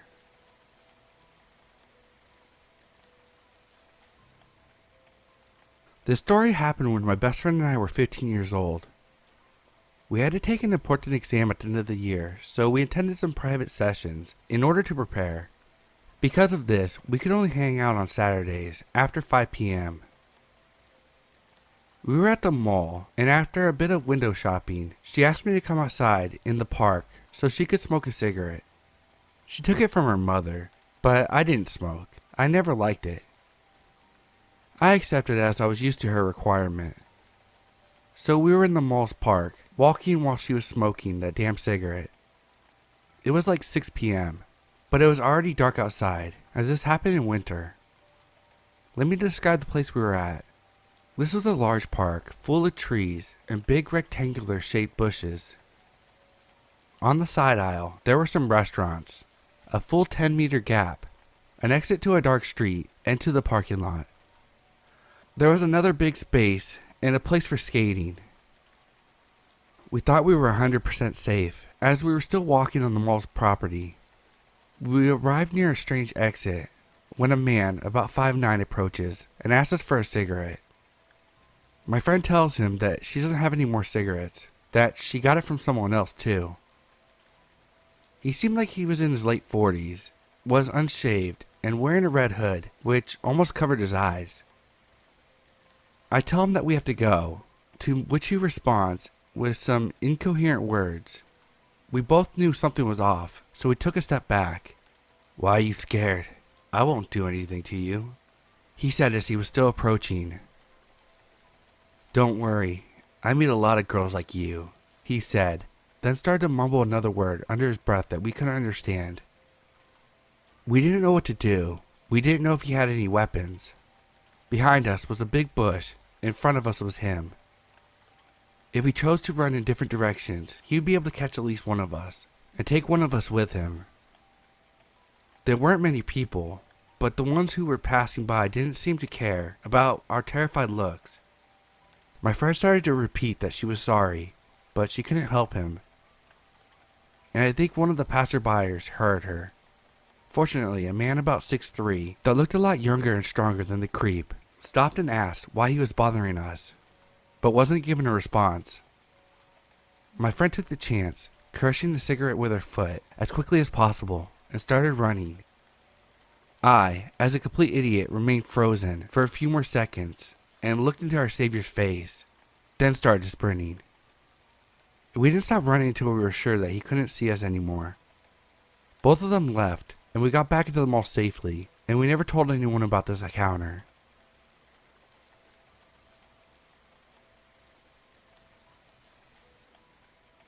I was 7 years old. My brother was about 10. It was well past our bedtime when our mom woke up off the couch and put us to bed.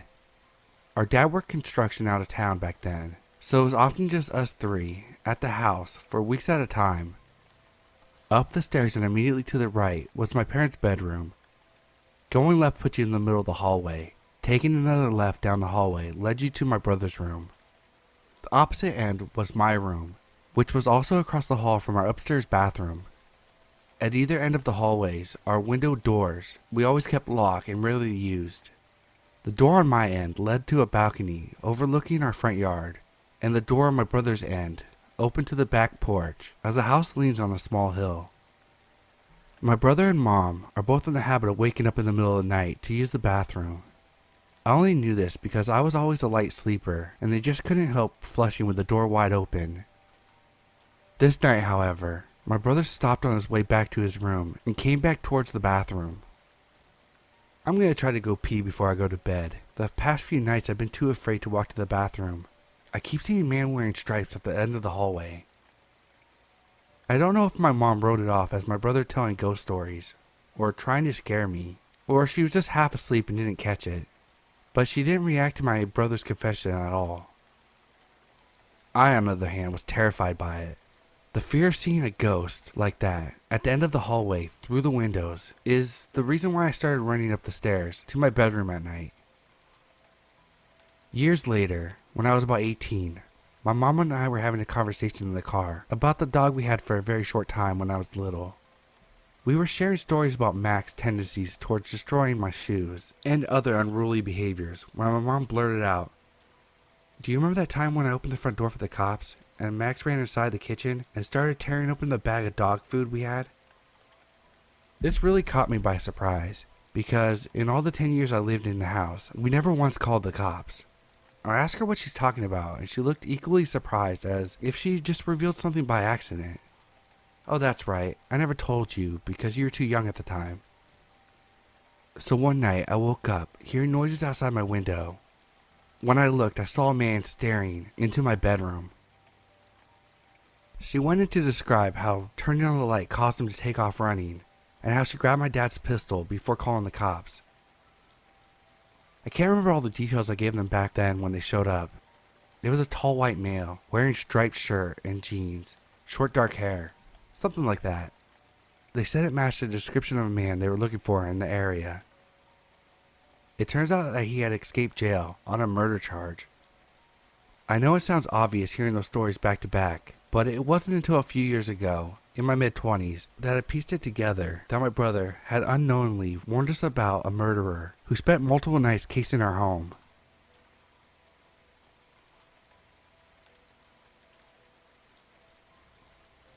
It was about 12:30 or 1 a.m., and I was driving home from the movie theater. My friends and I had just watched The Conjuring, which put my mind in a creepiness-fueled, hyper-aware state. I was driving through the downtown in my not small, not big town, and downtown is kind of like an old, historical-looking district. Usually, there are very large crowds of people outside of this one downtown bar called The Grove, but it was raining and drizzling. Even though it was raining, it was a Saturday night, and I live in a part of Florida where people learn not to care about light rain, so I was a little surprised to literally see no one. No one but this lone woman. I'm at a red light next to the Grove, and I see this lone woman standing at the edge of the intersection that I'm stopped at. She's not moving, she's just standing on the sidewalk to the right of me, staring about 45 degrees up into the sky, in the direction that I am currently headed at. I look at her as the light changes to green, and I drive past. I drive slowly, almost hoping for her to look down and make eye contact, because the way she was staring upward was confusing and discomforting. She doesn't look down at me though. She just keeps staring upward down the road that I'm driving on. So I pass her and just think to myself, that girl's freaking weird. Whatever. I hope she's okay to get home, or something like that. I had driven down the road several blocks, still thinking about how weird the girl was. Then I see a man standing alone on the sidewalk to the left of the road that I'm on, almost perfectly mirroring the girl. The man is standing there completely staring up in a 45-degree angle into the sky, but he's looking directly in the direction of the girl. At the very least, the two were 4 blocks away from each other. There's literally no way they could see each other, but they are both looking at the same exact direction of each other, just up into the sky. What were they looking at? Why were they alone? Why were they not moving? I still haven't guessed the reason to any of these. What did I drive under? 2 years ago, I was home alone around dusk. I was starting to get supper ready for my husband and my kid, who weren't home yet. It was late May, so it was beginning to be warmer in the evenings, so I had my back patio door open, which opened into our backyard, and I had the barbecue going with some chicken on it. I was inside making salad, some potato salad, and corn on the cob, when I heard a knock on my front door. I knew it wasn't my husband because he had just left 20 minutes before to drop off one of my kids at his friend's house to hang out for a bit.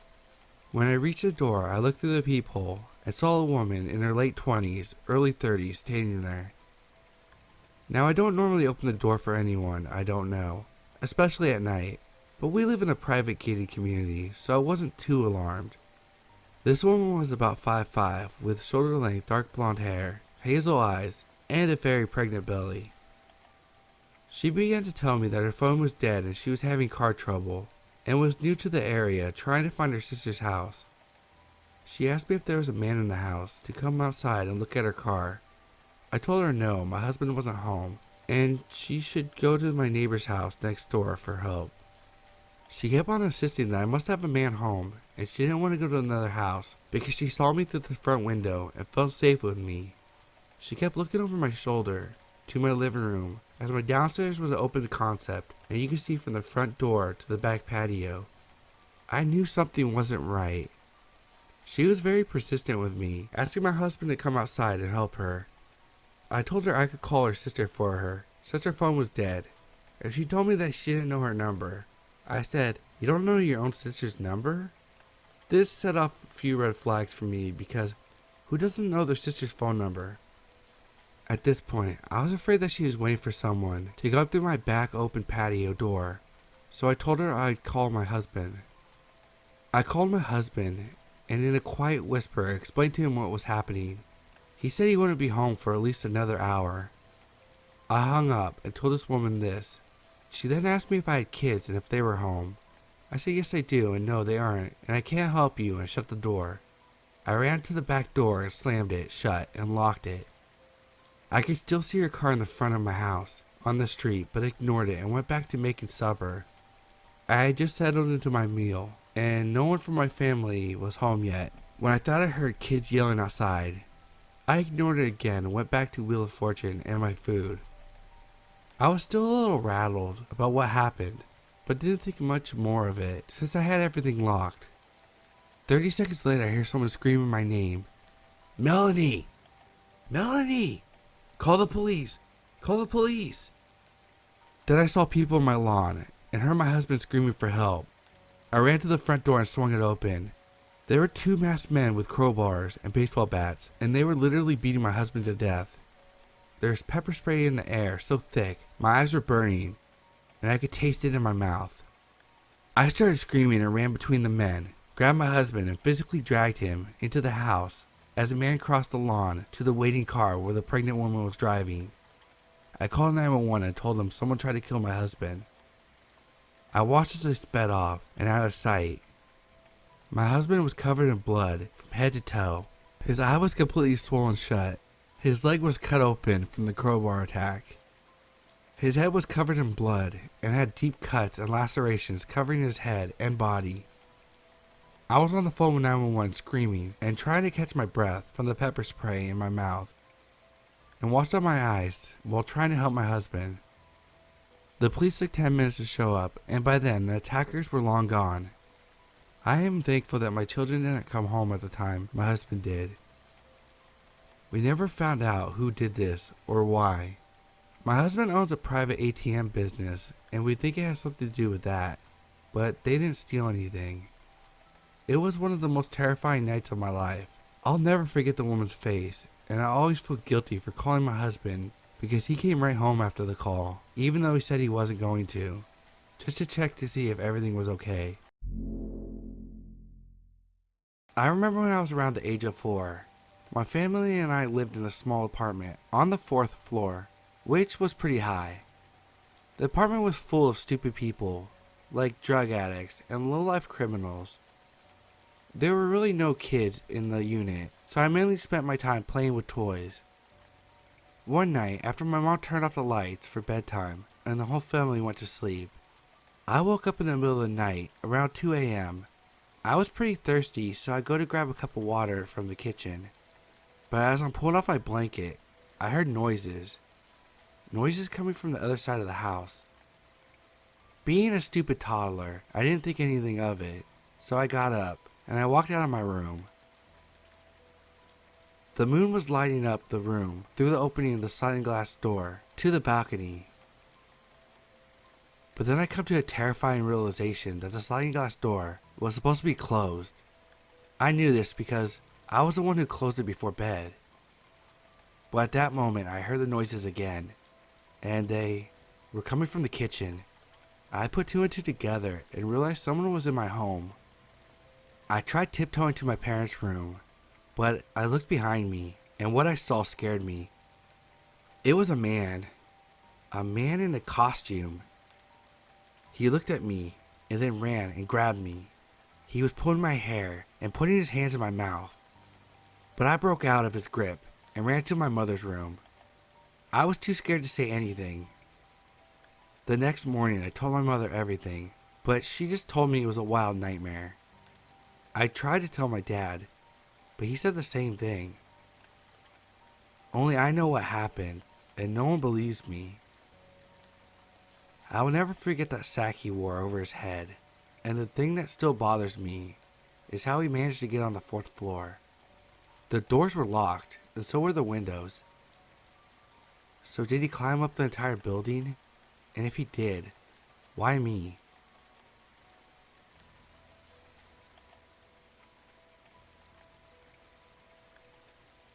This encounter happened to a friend and a coworker of mine about 15 years ago in the suburb of Los Angeles, California.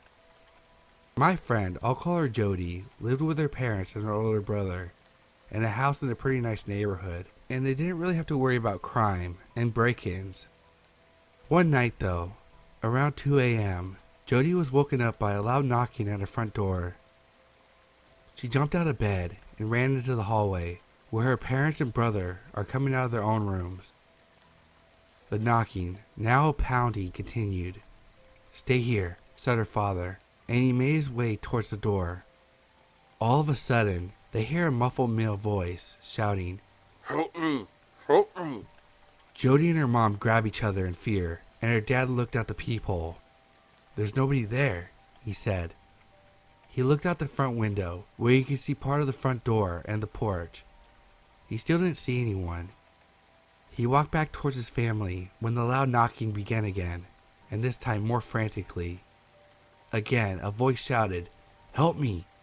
Jody's dad went to the phone and called 911, and while talking to the operator, her brother had walked to the front of the house. The pounding was still going on, getting faster and faster until it was constant banging.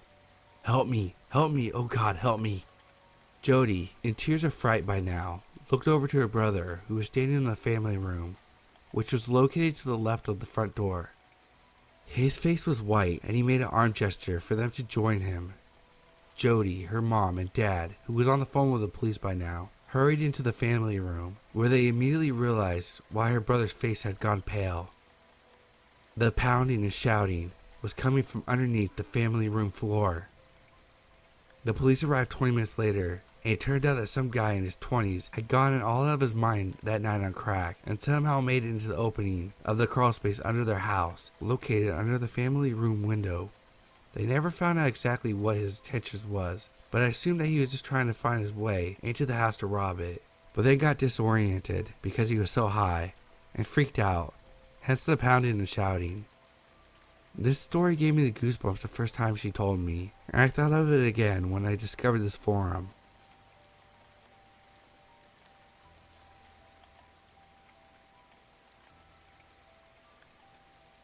So this has never happened to me, and I hope it doesn't happen again. I really don't go out much, and I'm always working. I'm either teaching or I'm working on an ambulance. Whenever I do have free time, I'm either at home trying to get some rest or reading a book. My friends and I were talking about how hard it is to meet guys nowadays, and that we should really go out more often. My friend said that she had talked to a couple of guys online, but that she never met them in person, and it was nice to at least have conversation with someone. She tried convincing me to get a Tinder, which I really didn't think was a good idea, because I know that's primarily a hookup app, and I really wasn't looking for that, and wasn't going to waste my time. But after a few days, she finally convinced me and helped me make a profile. Overall, I didn't really like the app and found it odd that people just matched and then just met, but I guess that's just me. One day I was bored, so I went on it and matched with a guy named Cameron. He had about 4 pictures and a decent profile, saying that he wanted to meet some new people and that he enjoyed books and Netflix, which I also enjoy. He messaged me immediately saying that I was very beautiful and all the crap guys tell you. I thanked him and we started talking about the kind of books we liked. Side note, I'm into scary things and find psychological TV and books very interesting. and know quite a bit about serial killers. So when he told me that he liked these things, I wasn't alarmed at all. After a few weeks of texting, he asked if I wanted to hang out. I wasn't really ready to meet him, I guess, and I was a bit hesitant and tried to avoid the question about hanging out. I would usually say I was busy at work or something. After 2 months, he finally convinced me to meet. He said we should go hiking, and I told him I was uncomfortable with that and would rather meet in a public place like Starbucks. He agreed and said we could meet at Starbucks. That day came when we met up. He was a bit odd, like controlling over small things, like when I asked for hot coffee and he said that I needed to try a cold coffee he liked, and proceeded to order it without allowing me to answer. After about 2 hours, I just wanted to go home, so I said it's getting late and I should head off. He seemed upset and made an angry face and said it's still early, very loudly. I didn't like that at all, and I said I worked very early. He looked around for a while, like he was trying to control himself from either saying or doing something. I got up and said goodnight and walked out. When I got home, I unmatched him and blocked his number. Fast forward to about 3 days ago. I see on the news about this guy who had murdered a girl at a local hiking mountain. I completely froze when I saw the guy. It was the same guy I got coffee with. I just can't believe how close I came to a murderer. I pass by that Starbucks every morning, and it gives me chills to think he wanted to most likely kill me.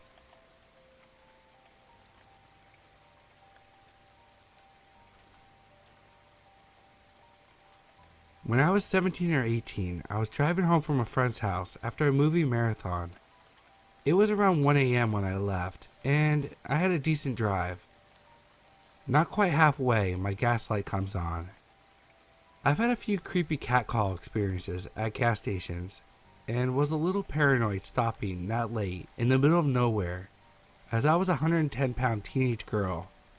In the end, I think if I wasn't so cautious, I would have been kidnapped or killed. The first gas station I come across was well lit, and in a pretty open space. I drove up to a pump and looked around my car mirrors before getting out. As I started pumping gas, this normal looking guy comes out of the gas station shop and starts smoking a cigarette. The pump kept clicking off and not working, so I started messing with it and trying to get it to pump. The guy starts watching me, laughing. I assumed he was just laughing to himself, watching a teenage girl trying to pump gas. After maybe a fourth a gallon, I gave up and moved to a new pump. After this point, if I didn't do absolutely everything I did, I would have been screwed.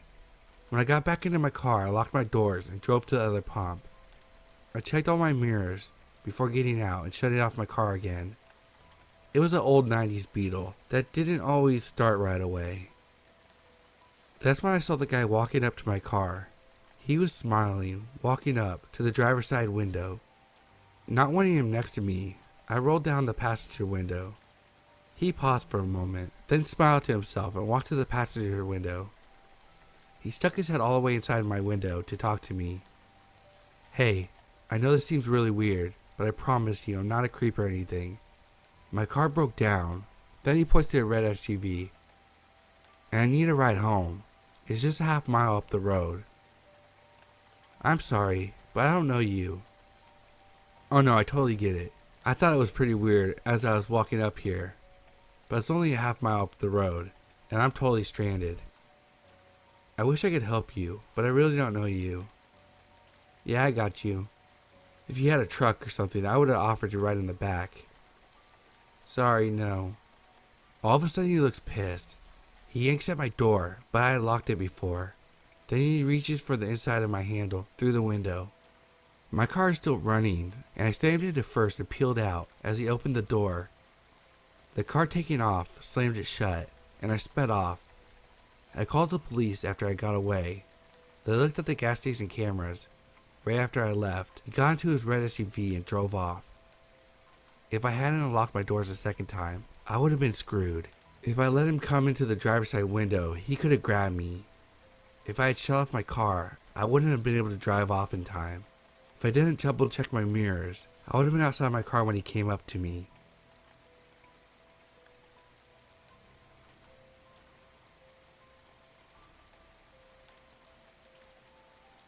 My best friend is an influencer.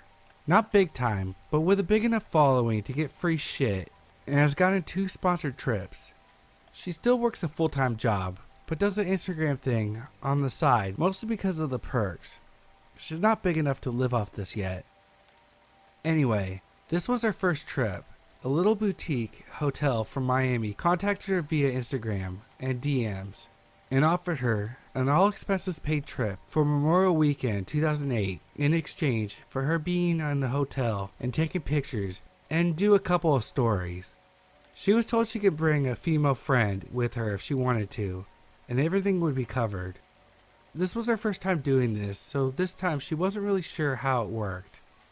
They sent her a bogus contract for her to sign, and it said that she would be responsible for paying for her plane ticket to Miami and that she would be reimbursed for it later. This was to prevent a no-show, and it seemed reasonable. She invited me, a gay dude, instead of a female friend because she was nervous about the whole thing. We figured it wouldn't be a big deal, and worst case scenario, if they don't want to pay for my plane ticket, she'd just cover it for me, and that's it. We were supposed to be picked up by the hotel at the airport. So the day comes and we arrive to Miami. There's a guy holding up a sign with her last name and the paper that has the hotel logo. We were greeted and we were escorted to a black SUV. Here's where it gets weird. As soon as we are going to get into the car, the driver is visibly upset. We thought he was talking to the guy who walked us over, but he was talking to my friend. He had a thick accent and was wearing dark shades. He was telling my friend that she's not allowed to bring a boyfriend, me, and that he was told it was supposed to be 2 girls. The hotel told me 2 girls. Not 1 girl, 1 guy. 2 girls. He was demanding to see where the other girl was. We were speechless and confused. The guy that walked us to the car looked annoyed, got in the passenger seat and started to fight with the driver in Portuguese. Then he turns to ask us where the other girl was at. My friend tells them, very upset by now, that there is no other girl, that I'm just a friend coming along with her on the trip. The big guy in the passenger seat gets out, tosses our luggage out of the car, and says something like, "This is fucking bullshit," gets in the car and takes off. That was it. We were all in shock, utter and complete shock. My friend immediately emails Melissa, the PR person that we've been in contact with, via email to tell her what happened. No response. We decide to take a cab to the hotel. Everything starts to make sense. The hotel had been rebranded in a completely different name, owner and staff. We show them the IG, and it's indeed the IG that the hotel used to be, but not the new one. They never contacted us. They never did anything. Whoever was in charge of the old IG account for the hotel did, or whoever got a hold of it. Mind you, this was somewhat of a big hotel account with 10K followers. It was real. But upon further inspection, we realized that the pics were really old, and so were the posts. My friend felt like an idiot, and would not stop crying. We called the police, met a detective, but nothing ever came of it. They investigated who was running the account before, or who had access to it. None of the people that used to run the account had anything to do with it. Nothing ever came of this. It's unsettling and scary to know whoever wanted to abduct my friend or any other girls by using the old hotel Instagram knows who my friend is. The Instagram page has since been deleted, and we never heard anything from anyone ever again. But to think that my friend would have been kidnapped had she gone with another girl instead of me sends chills down my spine.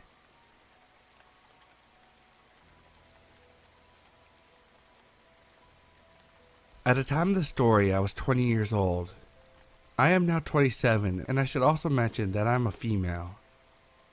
I was working part-time in the cosmetic department at a drugstore, working mostly evenings, being a student and all. I was never overly afraid of being there at night. It wasn't a bad neighborhood at all, middle upper class, and there was always at least 4 people working in the store at a time. However, regardless of the neighborhood we were in, idiots would be idiots, and the theft rate in our store was at an all-time high, and it usually targeted in the evenings. This company was a fantastic company to work for, and they generally cared about our safety and of course the products that would go missing. So they hired a security company to help cover the store in the evenings, mostly in the cosmetic department. I should also mention that although there were other employees in the store, the cosmetic department was pretty secluded, and there was only ever one employee, usually a female, scheduled in the department at a time. Because of this, the company of security guards was definitely welcome to help pass the time on a long, quiet night. I worked 4 evenings a week, and another girl covered the other evenings, and it was usually the same schedule each week. There were a few different guards that would come to our stores, but on most occasions it was just one male. I'd guess around 25 years old, not unattractive, and very friendly. Let's call him Mike. Mike would come in his uniform and post up at our counter and basically scare away any potential thieves by just doing that. Quite often we would chit-chat and pass the time having idle conversations. I'm very talkative, pretty much an open book and sometimes too forthcoming with personal information. I began noticing that on my shifts, it was only ever Mike on duty, and asked him about it, to which he replied, "Yeah, you're stuck with me now. Everyone else has other postings." That was entirely possible, and I didn't think much of it.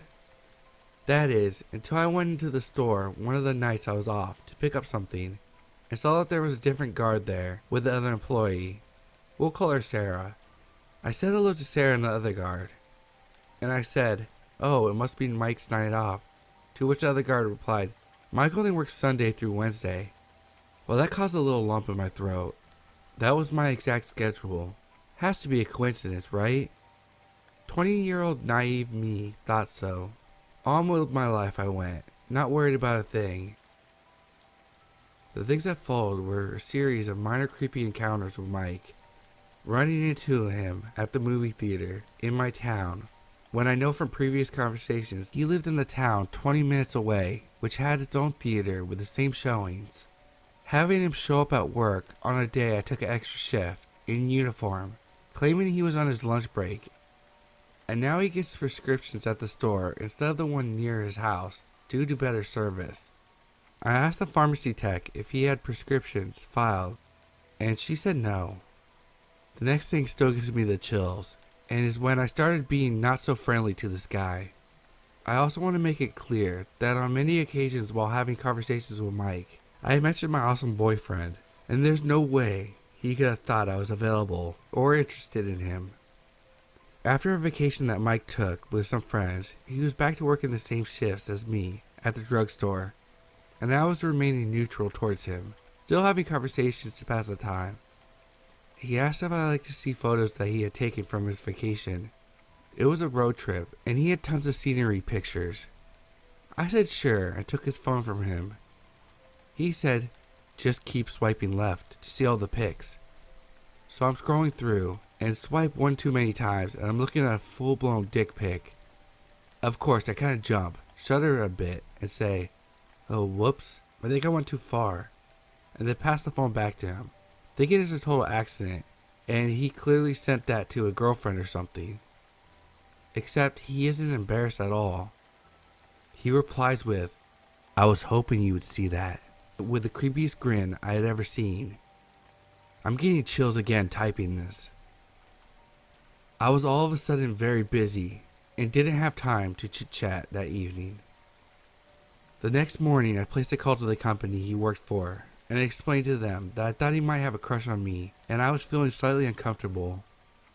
I told him that I didn't want to cause a scene and was hoping that he would just change his location, or at the very least his schedule.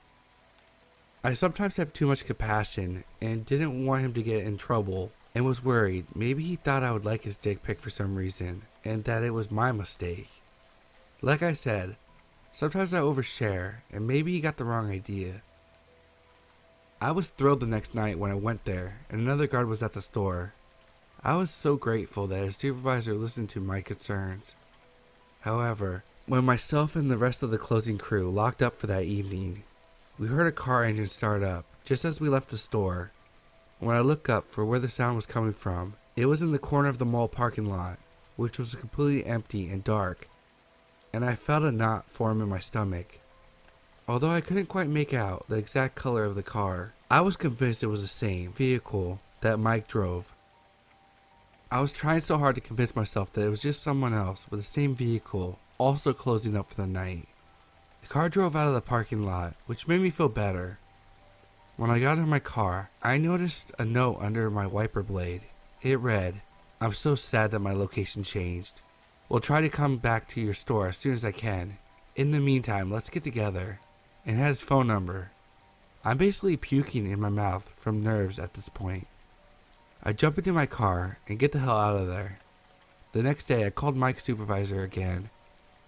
This time I told him the whole story and asked that they relay the message that I'm not interested and to please leave me alone. I also told my store manager, who is a pretty awesome guy, who responded with a, "Aw, hell no," and placed a call to the supervisor as well, asking that Mike be advised not to step back into our stores. I didn't see or hear from Mike for a few weeks after that. I thought I was in the clear. I hadn't told my boyfriend anything at this point. It was a fairly new relationship, and I didn't want him to be weirded out by it. Weeks later, and I'm barely thinking about Mike and his forceful advances, when it's a very rainy evening and I'm at work setting up the new fall collection. When it's raining and dark, it's very hard to see out into the parking lot of the store.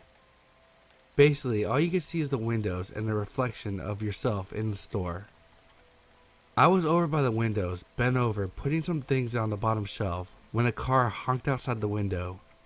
Of course, I looked up to see what was happening, and as soon as I did, over my shoulder in the reflection of the store, I could see Mike standing behind me, just standing and staring. I think I jumped a little, probably peed a bit. I tried not to make it look like I even saw him, although I'm sure he knew I did, and I hustled to the other side of the store where the same manager who I told the story to was working. When I told the manager, he ran back to the cosmetic department, but Mike was gone. We later watched the whole thing on camera. That evening, my manager placed an angry call to Mike's supervisor, who then told us that Mike had quit a week before after being told to stay away from our store.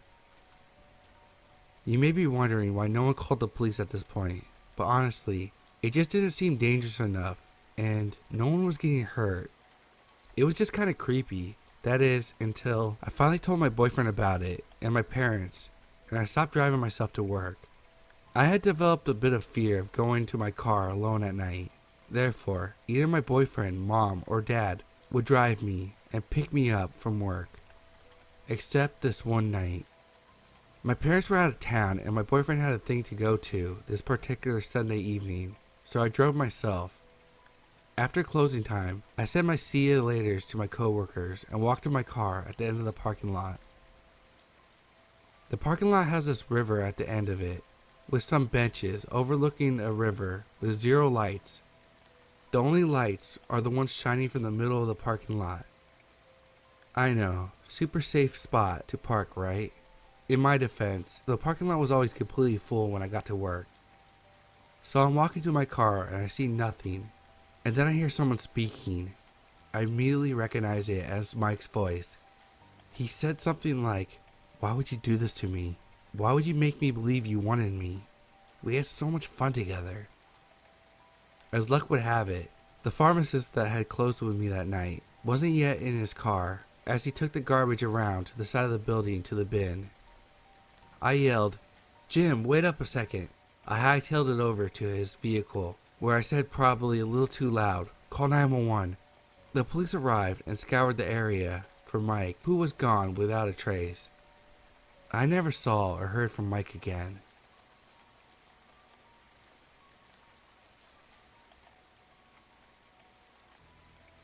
So a few years back, sometime in 2015 maybe, it was a regular morning for me and my family, and we were at home. My family is very small, only being me, my sister, and my mom. My mom at the time was cooking me and my sister pancakes for breakfast around 11 a.m. when suddenly we hear the doorbell. I'd like to mention, my sister and I are both disabled, and we're both in wheelchairs due to being born with a disability that doesn't allow us to walk or anything of that sort. so we were really dependent on our mom to protect us. Anyways, the doorbell rang, but we ignored it since we weren't expecting anyone, and we don't answer the door to the solicitors. A few seconds after that, the doorbell rings again, and the three of us still really don't think much of it, but we thought it was a bit weird. So a few minutes pass, and the doorbell is still ringing. We all get a little scared when we suddenly start hearing rustling outside our window. That's when my mom decided to open it. When my mom opened the door, there was an Asian girl in her late teens attempting to pull the frame off the door window. She had a blue Walmart bag filled with God knows what, but it looked very heavy. The girl immediately stops what she's doing, and my mom yells, "What the hell are you doing?" The girl backs up from the window. We noticed a strange black truck parked right outside the house. We could see two other people waiting inside it. We live in a small neighborhood, and this truck is not familiar. So the girl backs away a little and says, "Oh, is Michelle here?" My mom says, "Who the hell is Michelle?" "There's no Michelle. Get the hell away from my house." My mom was swearing a lot because she was scared. It was just us home with no one to protect us. I was really scared and my sister was crying as we ate her pancakes. The girl immediately ran off as my mom got louder, and she kept on asking for Michelle. There is no one lived in their house named Michelle. The girl ran back to the mysterious black truck and it immediately sped off. My mom started to freak out and she called the police. She gave them her description, but they never came to investigate. That day, my mom made an appointment to get the ADT home security. That night, we all slept in her bed because the room where the Asian girl was trying to take the window off was me and my sister's bedroom. My mom stayed up all night, walking around her house with our axe. No one tried anything again after that. The next day we got a home security with cameras and all that. After talking about this with our neighbors, we learned that these mysterious intruders were returning. These same people actually robbed our neighbors. They weren't home at the time of the robbery, but caught it on the cameras. They stole a few things then left. I thank God that we were safe because we don't know what their intentions were.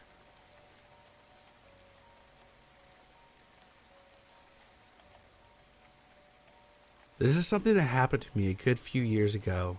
Roughly about 7 years ago when I was 12 or 13. I was walking home from school. It was mid-June at this time. I just parted ways with my friend and I had about a 15-minute walk by myself before I got home. I noticed while I was walking with my friend that I kept seeing the same red van along our journey.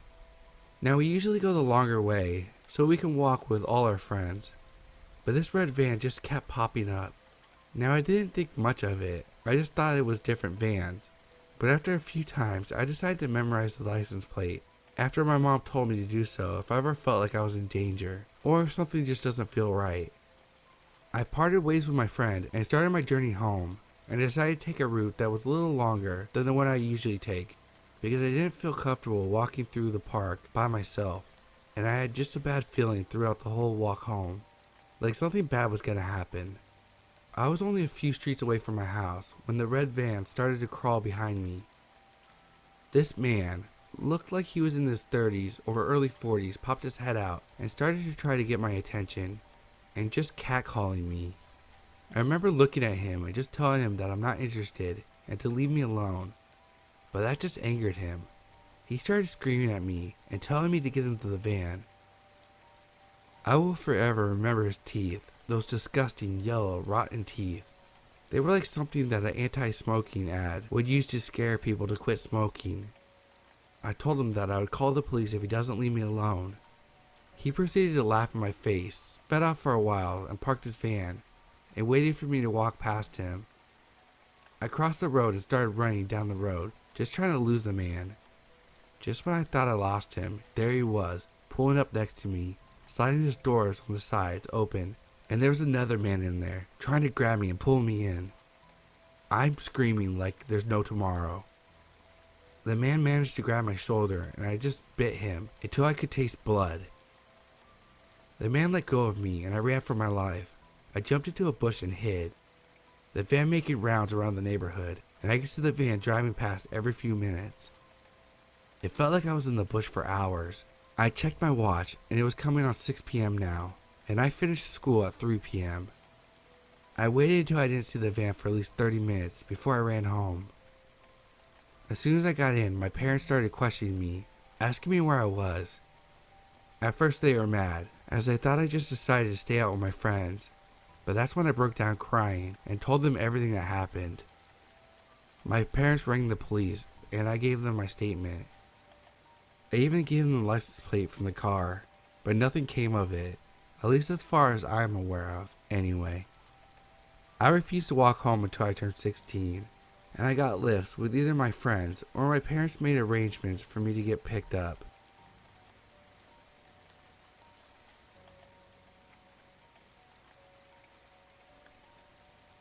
This year certainly has had its ups and downs. I lost weight, improved my relationship, and got into school, but this experience happened just a month ago while dog sitting for a friend. The well-behaved dog we were watching had to be separated from the 3 other dogs we have in our home that belong to my husband. The miniature dachshund is highly territorial and decided it would be a good idea to bolt through the temporary gate we had up to go after our furry visitor. The visitor retaliated and made the little one bleed by its neck and ear with just one bite, then let go. Trying to stop the bleeding ended up in me almost getting my finger taken off and cornstarch all over the place. My husband told me I needed to calm down and asked me to get money out of the bank a few blocks down the road because the little dog's owner was on his way to pick him up and take him to the vet. Rather than taking the car, being fast and endangering people on the road, I ran 8 blocks to the bank, crossing a nice man who paused to let me pass him before he finished taking out his garbage. Less than a block from the bank are 2 side-by-side rental properties that belong to slumlords and frequently rent to shady-looking people that often have cops circling or visiting. I made sure I was on the other side of the street while passing these houses. As I crossed the street on the way to the bank, a lanky mid-30s looking dude with dark hair came out of one of the homes and stared at me while I was finishing crossing the street. As he opened his black truck's door, with his hand still on the door of his truck, he called out, "Hey baby." I said hi, but continued half jogging, half walking, past the rear of his truck, and through a thin line of trees separating the bank's ATM and the parking lot from the street. Yes, I immediately realized how stupid responding at all was. But I grew up around a lot of depression and a few suicides, and I know how valuable a friendly greeting can be. Not more than 4 years ago, that was sometimes how I got through the day. I'd go to the store and just randomly get into little interactions with people over dumb little things, so I didn't have to be home while my ex and I were going through a rough patch.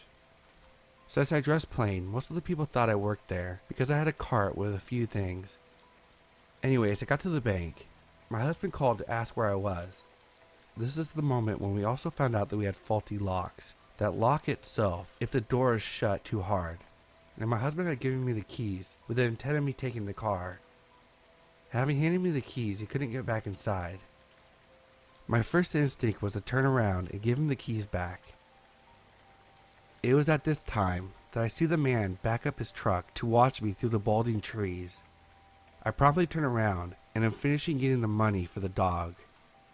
While at the ATM, the guy keeps watching me as I consistently looked around, watching not only him, but for anything else that moved. At a young age, my mom instilled a very helpful stranger danger, and later on self-awareness and defense techniques, due to my older brother nearly being kidnapped a few years before. But that's another story for another day. I kept watch on the little mirror on the ATM. He didn't get out. Other than a woman walking her dog on the other end of the parking lot along the busy main street of my small town. I counted the money and put it in my wallet. If it was money he wanted, I would find out, but I really hoped that he realized I was still on the phone with my husband and he would just leave. It was finally time to decide which route to take home. My hands are shaking again as I type this, so excuse my mistakes. I had a small path, 10 or 15 feet in front of him, that led directly in front of the sketchy houses because crossing the exact way I entered meant having to run right into his door or going around his reparked truck. My other option was to take the main road, but it would have taken longer, and I didn't think the lady walking her dog would help. I shoved the wallet into the same hoodie pocket as my keys. My husband has a pocket knife on the keys, and I practiced opening it without looking at it when I first got it. I usually find the click it makes cute, but this time, I still had a lump in my throat. I went back through my training in my head and changed my breathing and how I stood when I walked. I gripped the little knife and headed down the little path between the truck and the houses. My husband asked through the phone if I was alright. My voice was tight, but I hinted something was up, but I needed a few seconds to pass what was bothering me, and that I loved him. He said he loved me too, and wanted to know what was going on. I giggled loudly, and reassured him that I was okay, calling him baby at the end, seemingly changing the subject to being surprised that he'd be meeting me and how sweet he was. While doing this, I passed the house closest to the bank. Now I had to pass the house his truck had been in front of. I went quiet, listening to my surroundings more than my husband asking what I was talking about. I listened for any doors opening or footsteps from any direction, but my raspy breath, wide quick footsteps, and my husband on the phone was all I heard. When I was at the end of the first block, I thought I was just being paranoid when I heard this older model truck go into gear and throttle behind me.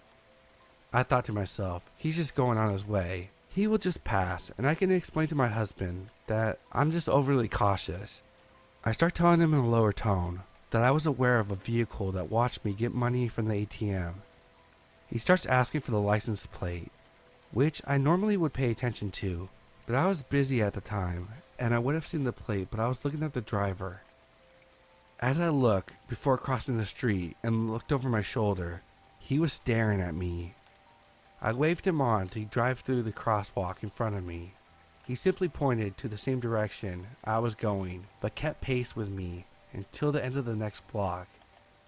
A blue car got behind him, and he went into the next block and made a left. I told my husband about the black truck that had spooked me, but I hadn't actually done anything. Immediately after I finished filling my husband in, I hear the familiar rumble of the truck. Sure enough, it was the same guy, and again keeping pace with me. I crossed another 2 streets with him coasting behind me. I see someone down the street getting into their car on the phone. I see you. Can you check the car to see if my card is in there? My husband catches on this time, asking if he's back. I tell him he's brilliant and amazing. I'm more than halfway home, and this creep is too close for me to go home yet. I cross one more street before looking over my shoulder and exclaiming loudly into the phone, "If this black truck doesn't stop following me, I'm calling the cops." At which point he takes off down the road and a white car is coming up behind him. He makes the next left and I bolt across the street, heading up the hill a few blocks from my house, and finish closing the distance on the back roads. The truck drove down the street again. I saw him through the space between the houses, but he didn't see me or assumed I already got home. I kept my husband on the phone for the rest of the way and arrived home safe without encountering him again. The puppy was given antibiotics for the pain and made a full recovery. I haven't seen that truck around since, but then again, I haven't walked down that street either.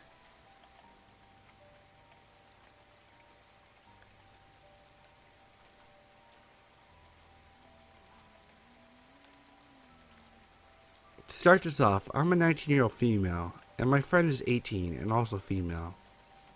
This spring, my friend and I decided to go to the cemetery during the bright day to collect sweets. In our country there is a custom.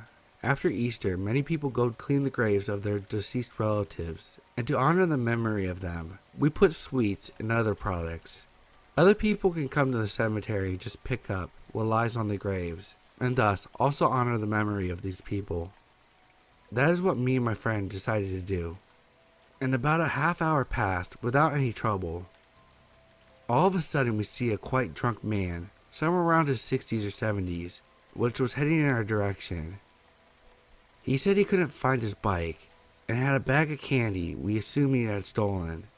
Then he for some reason gave us a small bag of sweets, which he collected. We decided to continue the search for sweets and went further into the cemetery. After a while, we noticed the same man was following us at some distance. At first we thought he was just looking for candy too, like us. But after a while, it was noticeable that he was following us. After a while, he caught up to us and decided to start a conversation. First he asked us how old we were. My friend and I looked younger than we really are, so we decided to say we were 15 years old for some reason, and he believed us. Then he began to ask us about our personal life, paying extra attention to my friend. Said he wasn't going to rape us, asked my friend if she's ever been with a guy at all. Then he decided to take a more decisive action and tried to hug us both at once. We almost ran ahead of him trying to avoid this. Up to that point, my friend was answering very politely, but now she was scared, and I was super annoyed and was talking rudely, which is very unlike me. I said I didn't want him to go with us, but the strange man wouldn't listen.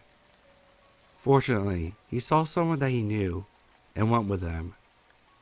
My best friend and I decided to run away from him, and we got away.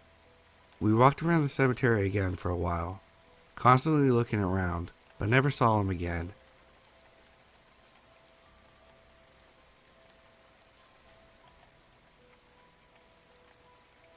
When I was 12, I lived on the outskirts of town. On the end of my block was a large cemetery. My friends and I always talked about going there late at night, and one night we actually did. We all met up at Jake's house. There was 3 of us: Jake, Josh, and myself. We had our flashlights and one of those old camcorders. It was a quiet night, and we snuck out of the house and walked towards the cemetery. The cemetery was locked but wasn't guarded. There is a part of the gated off area that the ground was a little higher up on, and we were able to climb the fence and get into the graveyard from there. It was approaching 11:30 and was super quiet. We walked around for a while, and it was pretty uneventful, although it was creepy. We were shining our lights on what looked like an expensive gravestone when out of the corner of Jake's eye, he saw something move. Josh thought he saw something too, but I didn't notice anything. We shined the flashlights in the area, but didn't find anything, so we just kept walking. It was getting boring, so we decided to check out one last area before we left. We were looking at a row of what looked like children gravestones when we heard a noise coming from our right. Jake, did you hear that? Yeah. Slowly, let's all shine our flashlights in that direction. On a count of 3. 1, 2. We all turned and shined our flashlights in the direction of the noise. And there was a man, a dirty man, staring back at us. He had an evil look on his face. I couldn't tell if he was homeless or what, but he did not look like a nice person. We just stood there staring at each other for what felt like 5 minutes, but was probably only 30 seconds. We slowly backed up, and that's when it happened. He started screaming on the top of his lungs and running towards us. We all turned around at once and ended up tripping over each other. He was now gaining on us. We got back up and started running, but by this point we were all turned around and in the confusion had no idea where the lower part of the fence was. This caused us to split up, which was scary as shit.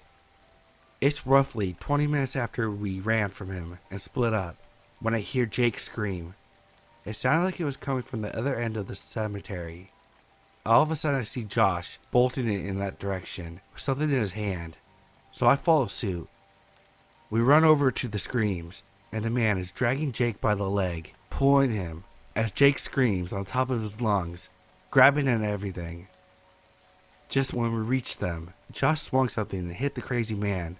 I later found out that it was a piece of a tree that broke while Josh was hiding in it. The man fell down, and we bolted all together.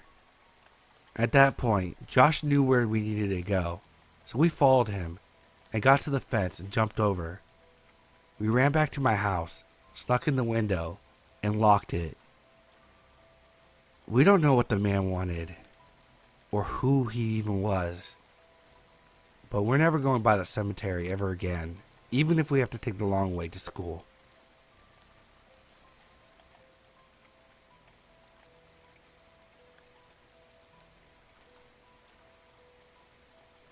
Okay, this happened to me last year. Keep in mind, this is told in the perspective of a female. I started school at a local community college. I was looking to make new friends since I never really had the opportunity before. I was a weird fat kid throughout elementary and high school. College was a chance for me to reinvent myself, to actually make friends and fit in for once. It's college. No one gives a fuck if you're weird. You're all just trying to get through finals, after all. Well, I had class with this one kid. Let's call him Creep, because that's what he was. Anyway, me and the Creep had our ITE class together. I'd see him every day, but didn't talk to him much. He stayed in his corner of the room. I sat with my friend, and the older lady, we'll name Jay. I had a TARDIS backpack. Yeah, I know. It's not bigger on the inside, by the way. Anyway, he saw this and said it was cool. I said that was cool, and we talked a bit about our interests as we walked to our next class. He was into cosplay, as was I, and we both enjoyed BBC programs along with anime. He seemed friendly, and I went about my day. Things got uncomfortable after that. He started showing up everywhere that I did. Mostly he would invite himself to lunch with me and my friend S. He was disgusting. We went to lunch one day, and he ordered this burger with peppers, onions, and mayo. Mayo is the bane of my existence, mind you. He didn't use napkins. The thing smelled terrible, and he wiped it on his already stained pants. It wasn't pleasant to say the least. He kept popping up places and inviting himself to lunch, and I was beyond done with him. I have a habit of attracting weird people. I don't know why. I was just ready to cut and run if it came to it. Anyway, he invited himself to lunch with me again when S wasn't present. He said he had a crush on S, and I knew S went through a bad breakup. I told him to leave her alone, but he was insistent on me seeing if she liked him. I said no, leave her alone. He left after that, and I enjoyed my shitty spaghetti. Then the freaky thing happened. I was leaving to go to my car one day when I ran into him. We talked a bit, but I was trying to get away from him, but he really insisted on talking. Eventually, I tried to excuse myself, saying that I was going to go to my car and I would talk to him later. He followed me. He said it was fine and walked with me towards my car. He then proceeded to tell me a funny story about him getting drunk and punching his crazy ex in the face. Like that would totally impress me or some shit. I did what any normal person would. I looked him in the eye and said, no. Got in my car and drove off. He fucked off and left me alone after that. That wasn't the really creepy part though. No. I learned a few weeks ago, he killed someone before. Apparently, he got into a fight and stabbed someone in self-defense. The circumstances were more than shady though, but the police in my area are pretty shitty. The guy the creep stabbed ended up dying. So yeah, I was stalked by someone who killed another person. Ain't I lucky?